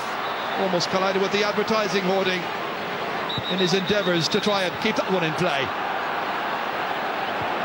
It's got to be a kick out to Kerry. I noticed Eamon Fitzmaurice is warming up at the moment, and I think it's Declan Quill probably need fresh legs coming into the final furlong at the moment here. Yeah, well, he played against Tyrone also in 2003. We haven't heard an awful lot of him in the Championship since then. Can he turn it around? Kerry are wondering. Owen Brosnan now in the centre of the field. Here comes out as far as Moynihan. Back once again towards Mark O'Shea. It'll be Darren O'Sullivan, by the way, rather than Declan Quill, it seems, who's going to come in if that is going to be the case. Meanwhile, here's Brosnan. He's strong, resilient, trying to cut through here. Powerfully inside, dragged back. He's won a free, 13 metres out. Great work by Owen Brosnan, the solicitor who is from the Dr. Croakes Club in Killarney. And he's got blood on the face, I think, there. And if the referee spots it, Or has he? Maybe not. Well, indeed, both teams deserve great credit. Tyrone for the way they have applied themselves, simply shredded the reputation of Kerry. Kerry for the way they failed to accept the script and have come right back into it. And again, the fitness levels, the sheer belief on both sides. Wonderful, wonderful for amateur sportsmen. Cooper's got 3 so far, and he's now kicked a 4th. Crucial point, critical stage in the game. It means there's just 1 between them, and Kerry are about to make a change. And Darragh Kineda, the goal scorer from the first half, is going to be replaced by Darren O'Sullivan. And this is a young player who's coming in, I think, for his championship debut. He was added to the side, added to the panel, around about the Munster final day, and he was playing in last year's minor final, as far as I can remember. Yeah, some player. I haven't seen him at all at senior level, Ger, but he was a very, very good minor. Again, it's a bit of a gamble maybe by Jack O'Connor, but nobody knows his football better. Well, there's about 9 minutes to go. Who's going to win Sam? Sean Kavanagh taking on Tomas O'Shea. It's still Sean Kavanagh into the corner towards Owen Mulligan. Want to hold it now, Tyrone, and just pick out the best possible shot. Everything is crucial. You don't want to give anything away lightly at this stage. Jordan, again, great movement, but they don't want to turn the ball over. It's Stephen O'Neill forced outside here to Jordan. Again into the corner here towards Peter Canavan. 2 Kerry players go to him immediately. Hope he'll overhold. And has Canavan won a free in for that? I think he has. Yeah, lucky enough free, to be fair about it. Very, very fortunate to get that one. Unless somebody hit him a slap on the ground or something, I think it was a very lucky free to get. And again, at a crucial period of the game. The referee raised his notebook as well. I'm not quite sure if he ticked anybody off for that foul. Anyway, Peter Canavan has won the free, and they all count. 1 point between them. Tyrone are leading. Stephen O'Neill has kicked 3 so far. This suits a left-footed kicker, but it still has to be done on the big day, on the big occasion, and O'Neill has responded. Wonderful nerve and calmness to take a free of that importance. Terrific football down there by 2 wonderful teams. Tomas O'Shea winning the free kick. Oof. Declan O'Sullivan responded very quickly to that wayward pass. Here's Darragh O'Shea kicking it in invitingly. A couple of players waiting for it. Mike Frank just taking it away there from the substitute Darren O'Sullivan. 2 substitutes indeed, and in the end it's Michael McGee who's down on the ground. Yeah, again, they went back to basics in the second half. They let the ball in a lot quicker and in higher than they were doing in the first half. And again, that kind of scrapyard around the middle of the field that you talked about at half-time with me, Ger, they've managed to get out of that much, much quicker. This runs all the way through, and Tomas O'Shea put under pressure by Stephen O'Neill. He's won a free, taken high. Aidan O'Mahony kicking it. There's 7 minutes remaining in this final. And there's a sense of nervous tension around the place because nobody knows what's going to happen. Darren O'Sullivan bursting forward against another substitute, Collie Holmes, and he was dragged back, and he's won a free kick. And there's a chance here, but it's a very difficult chance for Kerry to get within a point of Tyrone. Quite clearly a very explosive little fella, that Darren O'Sullivan. But Chris Lawn is very upset, I think, about an incident that happened further back where he felt he should have been given a free. Collie Holmes is ticked for that, and now the pressure falls on the young shoulders of Colm Cooper, the Gooch. The jeering rings in his ear. It's a high one, it's an accurate one, and there's 1 between them. The Gooch with his 5th point. Kerry fans never giving up hope. Their team refusing to surrender their title. Again, credit Cooper at the moment. Again, under severe pressure at that time to come up with a score like that. And again, hit it so accurately, so confidently. Great credit to the lad. It's as dramatic a final as we have witnessed. And certainly expectancy materialised today, Ger. We've had a cracker. McConnell kicking it out. Now, can they win their own kick out, Tyrone? Davy Hart has won it. Davy Hart carrying it forward. His side 1 point ahead. Ryan Mellon holding it up once again, waiting for somebody to come to assist, to make the pass that bit easier. Holmes, well, he spotted a player in space. That player was Philip Jordan, and Jordan has done well. aided and abetted by Conor Gormley, who was knocking down Owen Brosnan in his endeavours to get possession, and Gormley continues his run from McGuigan's pass. This is important here. Challenged outside the large rectangle, spills around awkwardly, Mulligan picks it up, dishes it back there towards McGuigan once again. Now he plants it, he's put it over the bar. That's a third for Brian McGuigan.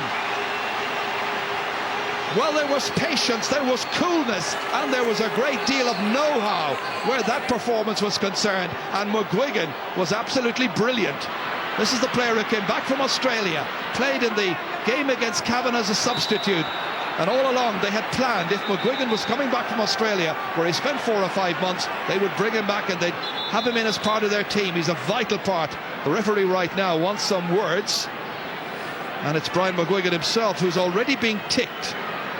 Again, a huge admiration for Kerry, Joe, the way they have kept clawing the way back into the game, never dropped the heads.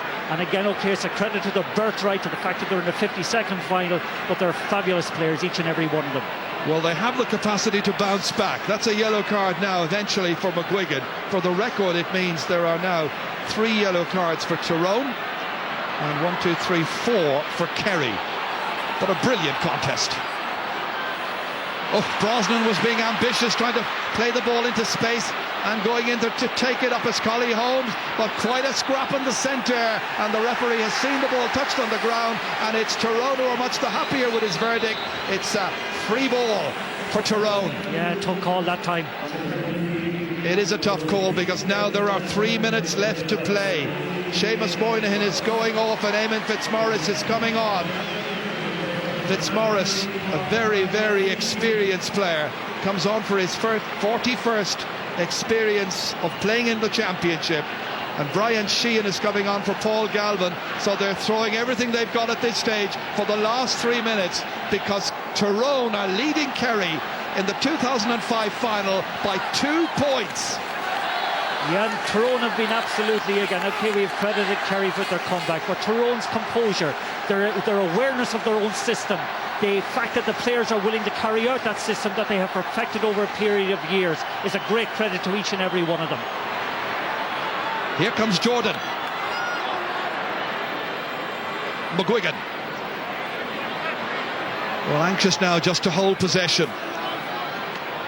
They don't want to give the ball away, can't afford to give it to Kerry, need to frustrate the kingdom, in fact, as we watch the substitute there, Fitzmaurice, commit the foul, and the referee awarding the free to Mickey Hart's team.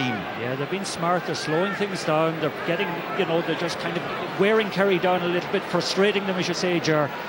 Tyrone are leading by 2 points, Martin, but the bad news for their followers watching everywhere and anywhere right now, there's going to be 4 added minutes. Yeah, well, that's where tension mounts. Yeah, tension mounts. There's been a lot of stoppages.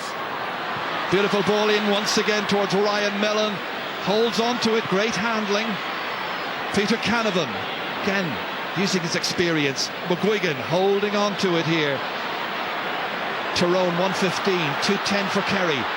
Philip Jordan, Jordan going through, Jordan hitting it, and Jordan scoring! His first point of the day! What a score by Jordan, the player, and not the model, but he's a model player. An absolute classic. Again, patience, probing, eventually getting the gap, and again a decisive finish. Wonderful play that time by the Tyrone lads. Stephen O'Neill being spoken to. Again, the referee wants to hold up the play. Kerry want to get on with it. They are behind by a goal, by 3 points. And there's a yellow card for Stephen O'Neill. I know a lot of purists would kind of balk at the suggestion that possession play is actually bad for the game, but again, from a Tyrone point of view, it was so clever that time, so smart, the way they actually orchestrated and engineered the space before they got the score. It's Jack O'Connor's 13th match in charge. Is it to be the one where they finally lose? Are Kerry to relinquish their title? Are Tyrone to win it back, having lost last year? Here once again comes Darren O'Sullivan. O'Sullivan up against Chris Lawn. Kerry now need to get the ball in. We're in the 4, or nearly into the 4 minutes of added time. Kerry will need a score quickly. Tyrone strongly holding on to it, battling there. Michael McGee from Loch Macrory holding on to it for dear life. They want to beat the kingdom. They want to take Sam back up north. Here comes Stephen O'Neill. We mentioned at the beginning of the game this could be a defining moment for Kerry, taking on a really strong Ulster team in Tyrone.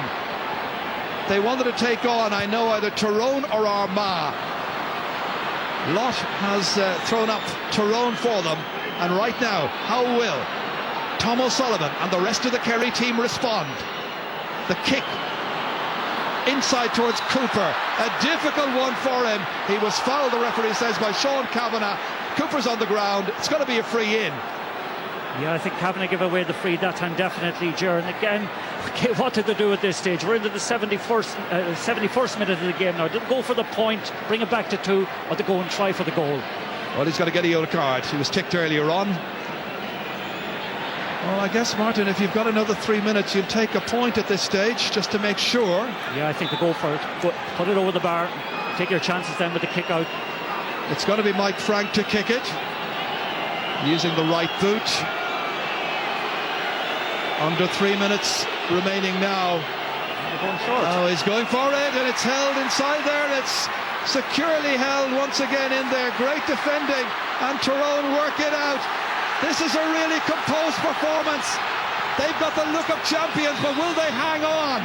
They've still got another 2 minutes and a little more remaining. 2 minutes and a few seconds. Yeah, if they keep calm at the moment, they're guarding the possession so well. They're moving the ball in groups, again supporting each other exceptionally well. Just keep possession, and I think they're home and host. Such a mature performance by Tyrone. So many skilled performers. Conor Gormley here. Well, he's been one of the terrific players this year for them. This is Mark O'Shea trying to win it back for Kerry. Kerry have a free. We're in the 3rd minute of the 4 minutes of added time. He's got a goal already, and Tomas O'Shea comes down looking for something else. Freed outside here. They come forward once again. This time it's with Brian Sheehan, the substitute, trying to go through. Spills loose, straight as far as Michael McGee, and McGee tigerishly holds on. Tension all around the place. This time it's Ryan McMenamin. Still McMenamin. There's still got to be another minute to play after all of this, and Kerry may get the ball back. They do. Tomas O'Shea has it. Sensational All-Ireland final. Inside to Darragh O'Shea. This time, various things are happening off the ball. Let's continue with watching what's happening. Mike Frank Russell into space. Nobody there for him. Colin Cooper was taken out of the action there. As I saw it, the referee's whistle sounds. It's all over. And Tyrone have won the All-Ireland.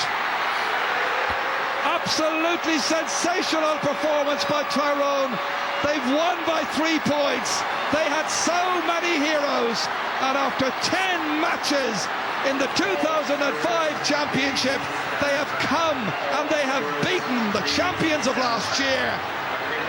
Everybody wants to beat the champions, and Mickey Hart and his backroom team have engineered a most wonderful success. His selector, Father Gerard McAleer, but people like Tony Donnelly and Fergal McCann as well, and all the backroom team. And look at the invasion of the pitch by all the thousands and thousands of Tyrone fans in a crowd of 82,112. And Peter the Great, Peter the God, Peter the man who scored the goal in the 26th minute, or the 36th minute I should say, of the first half, stoppage time in other words. And what a goal that was. It's one of the greatest All-Ireland cheer I've ever seen, and what a display by the Tyrone team. They were absolutely wonderful throughout. Mickey Hart armour-plated those fellas against all kinds of ills, all kinds of possibilities, and they delivered, Ger, with style. And to have beaten the Kingdom in an All-Ireland final, it's just simply wonderful for Tyrone. I don't think I've seen a better final. That was magnificent. We're privileged, Ger. We're privileged to be watching this scene at the moment. It's as great a scene as I think you could see in sport. Such emotion, such passion, but such a wonderful, wonderful game of football. There was brilliant skill.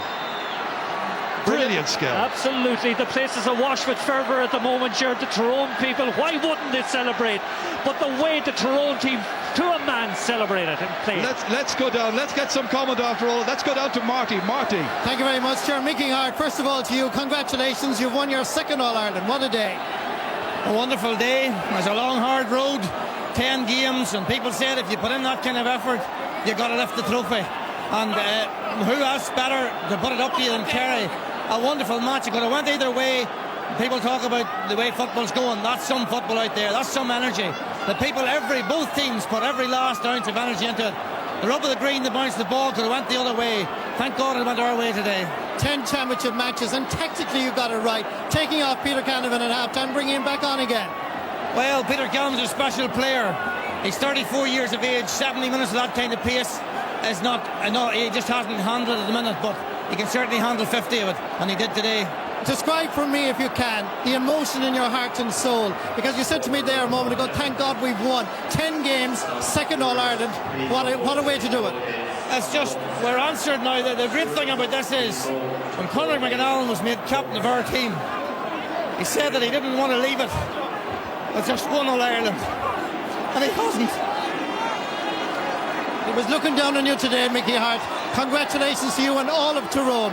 Stay with us, Mickey, because Ger O'Keefe wants to say a couple of words. From a Kerry perspective, you gave it everything. Marty, we gave it everything. We were beaten by a better team on the day. Tyrone wanted it. You know, they came up today. They played fantastic football. We were chasing the game from early on.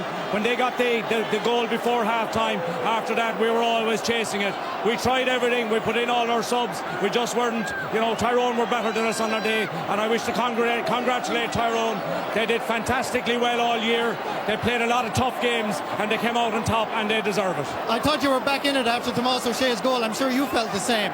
Well, we always felt we were in the game until the 7 or 8 minutes to go. Then we tossed away the ball a couple of times, and Tyrone got in and picked up breaks and went forward, caught a few crucial scores when we got to win 1 point, and they closed out the game at that stage. But look, fair play to Tyrone. Some days I've had experiences of this before in '82. There'll always be football games. There'll always be winners. There has to be losers. But I want to congratulate Tyrone for an excellent victory, and I wish them well in their All-Ireland. Always great words from you, Ger O'Keefe. Very sporting words. Thank you very much. Back to you, Ger.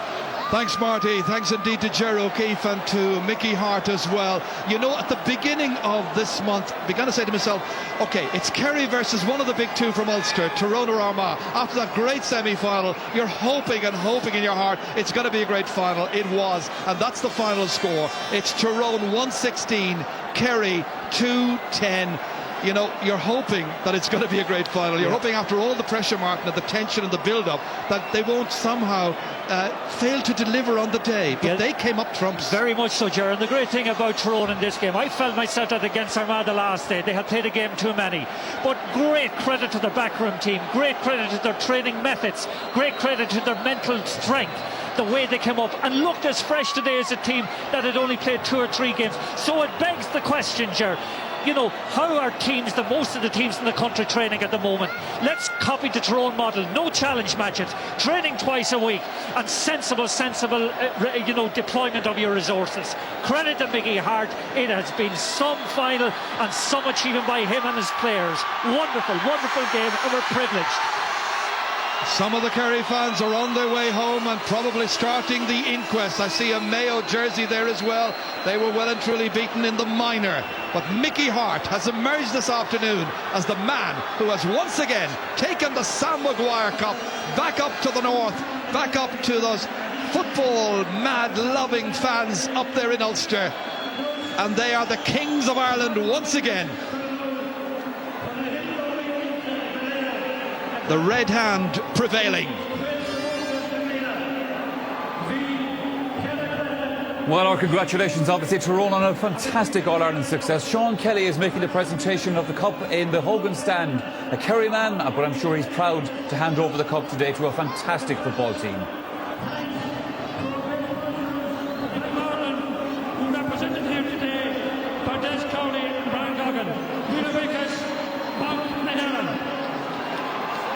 I would like to pay tribute to my own county of Kerry for a truly great game and for being truly great champions and great ambassadors for Kerry and for the GA.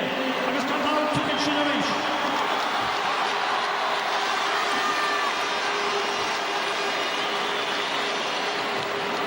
But please, oh please, this year let nobody begrudge the terrific team of Tyrone and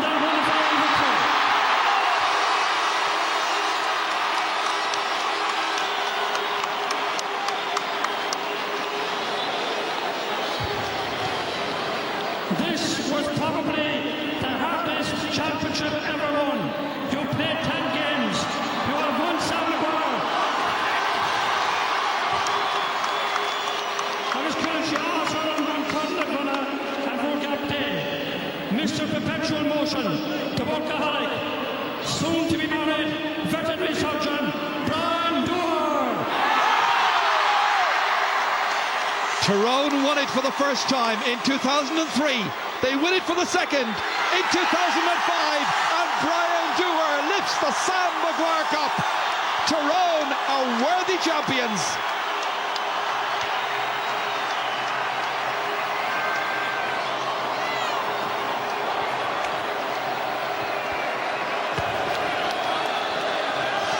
What a setting, absolutely fantastic, it really is.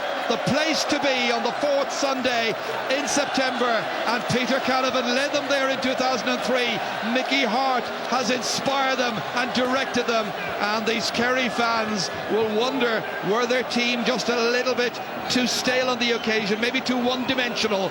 They met Tyrone and they were brilliant. Well, certainly with Colm Cooper being eclipsed by Brian McMenamin, they hadn't got a plan B, Ger. And Karen Shaw Blackall, Ayrton Winter, Tyrone.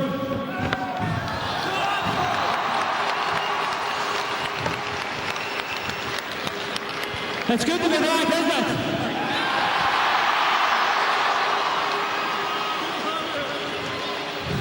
As Peter said here 2 years ago, I can't think of a better place to be this day.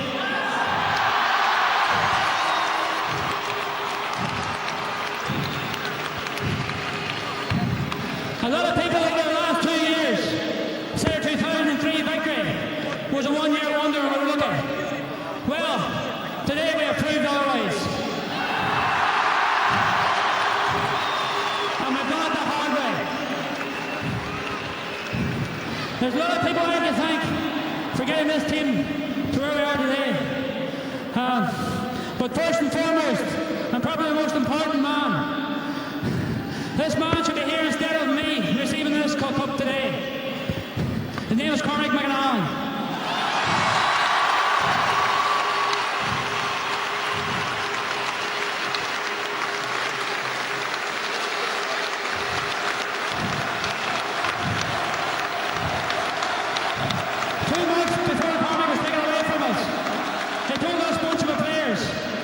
They didn't want to be part of a Tyrone team that only won one All-Ireland. Well, Cormac, you now have two.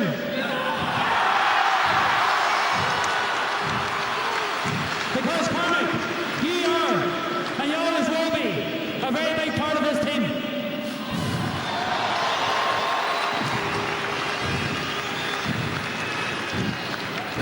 There's a lot of other people I need to thank. I'm just hoping I don't leave anybody out. First and foremost, Rockwell sponsors. They've come in this year, or last 2 years, and give us financial backing. And today is your reward for the Quinn family. Thanks very much.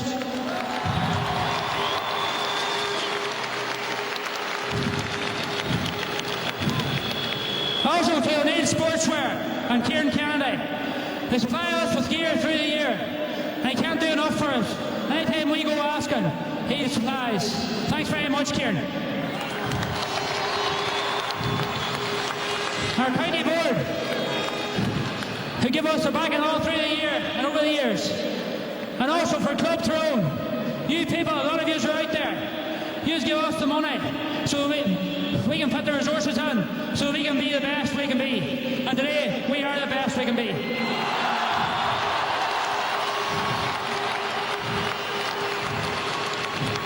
Also, I'd like to thank the players' families, wives and girlfriends. They've put up with a lot over the past years. They've given us their backing through the bad days. They see us on our worst days and they keep us going. Thanks very much. This is for you as much as it is for us.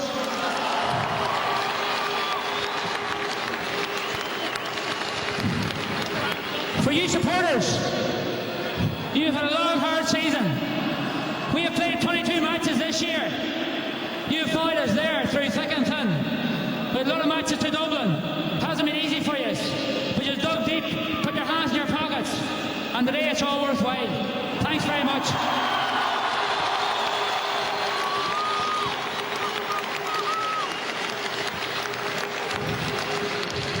Also, this Tyrone team here, we have a great backroom staff, and I can pay enough tribute to them. Francie Gullen, Frank Campbell, Jim Curran, John Hearn, Jerry McDermott, Peter Quinlivan, and the one and only Mickey Moyna. Somebody says Mickey Moyna does the work of 3 men. He probably does. Also, I'd like to thank our medical team.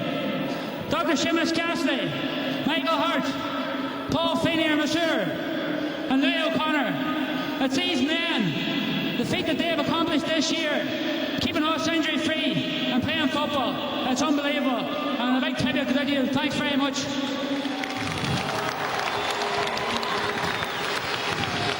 Finally, we come to the men that matter most, our management team.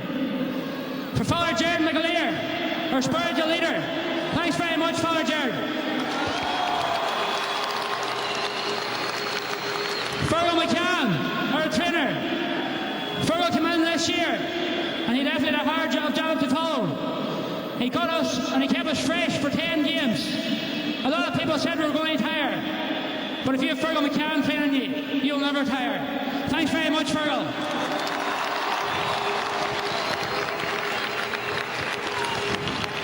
For Tony Donnelly, they suspended you for today, but that doesn't matter. You've been in the background for quite a few years now. Now you're getting your just recognition. The only one thing I can say about Tony, whenever Tony talks, everybody listens. Thanks, Tony.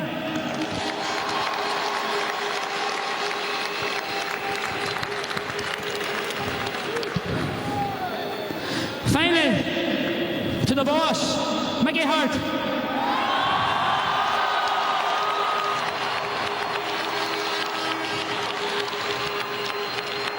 What more can you say about this man? What he has done for Tyrone football beggars belief. He kept us believing through the bad days this season. Whenever it was looking dodgy enough, he kept us. He believed in us. And received a lot of undeserved criticism throughout the year. But Mickey, it makes it all the more worthwhile now. I cannot put into words what this team thinks about you. You're just one in a million. Thanks very much, Mickey.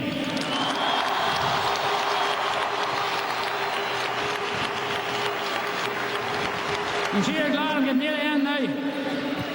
I want to thank our Kerry team. Kerry's a team that we aspire to. They're there every year. They're thereabouts. They were great All-Ireland champions last year. So they were. And we knew we were going to have a tough game today. And we definitely did. I want to give 3 cheers for Kerry. Hip hip. Hip hip. Hip hip. I think it's now time to bring Sam back to Tyrone.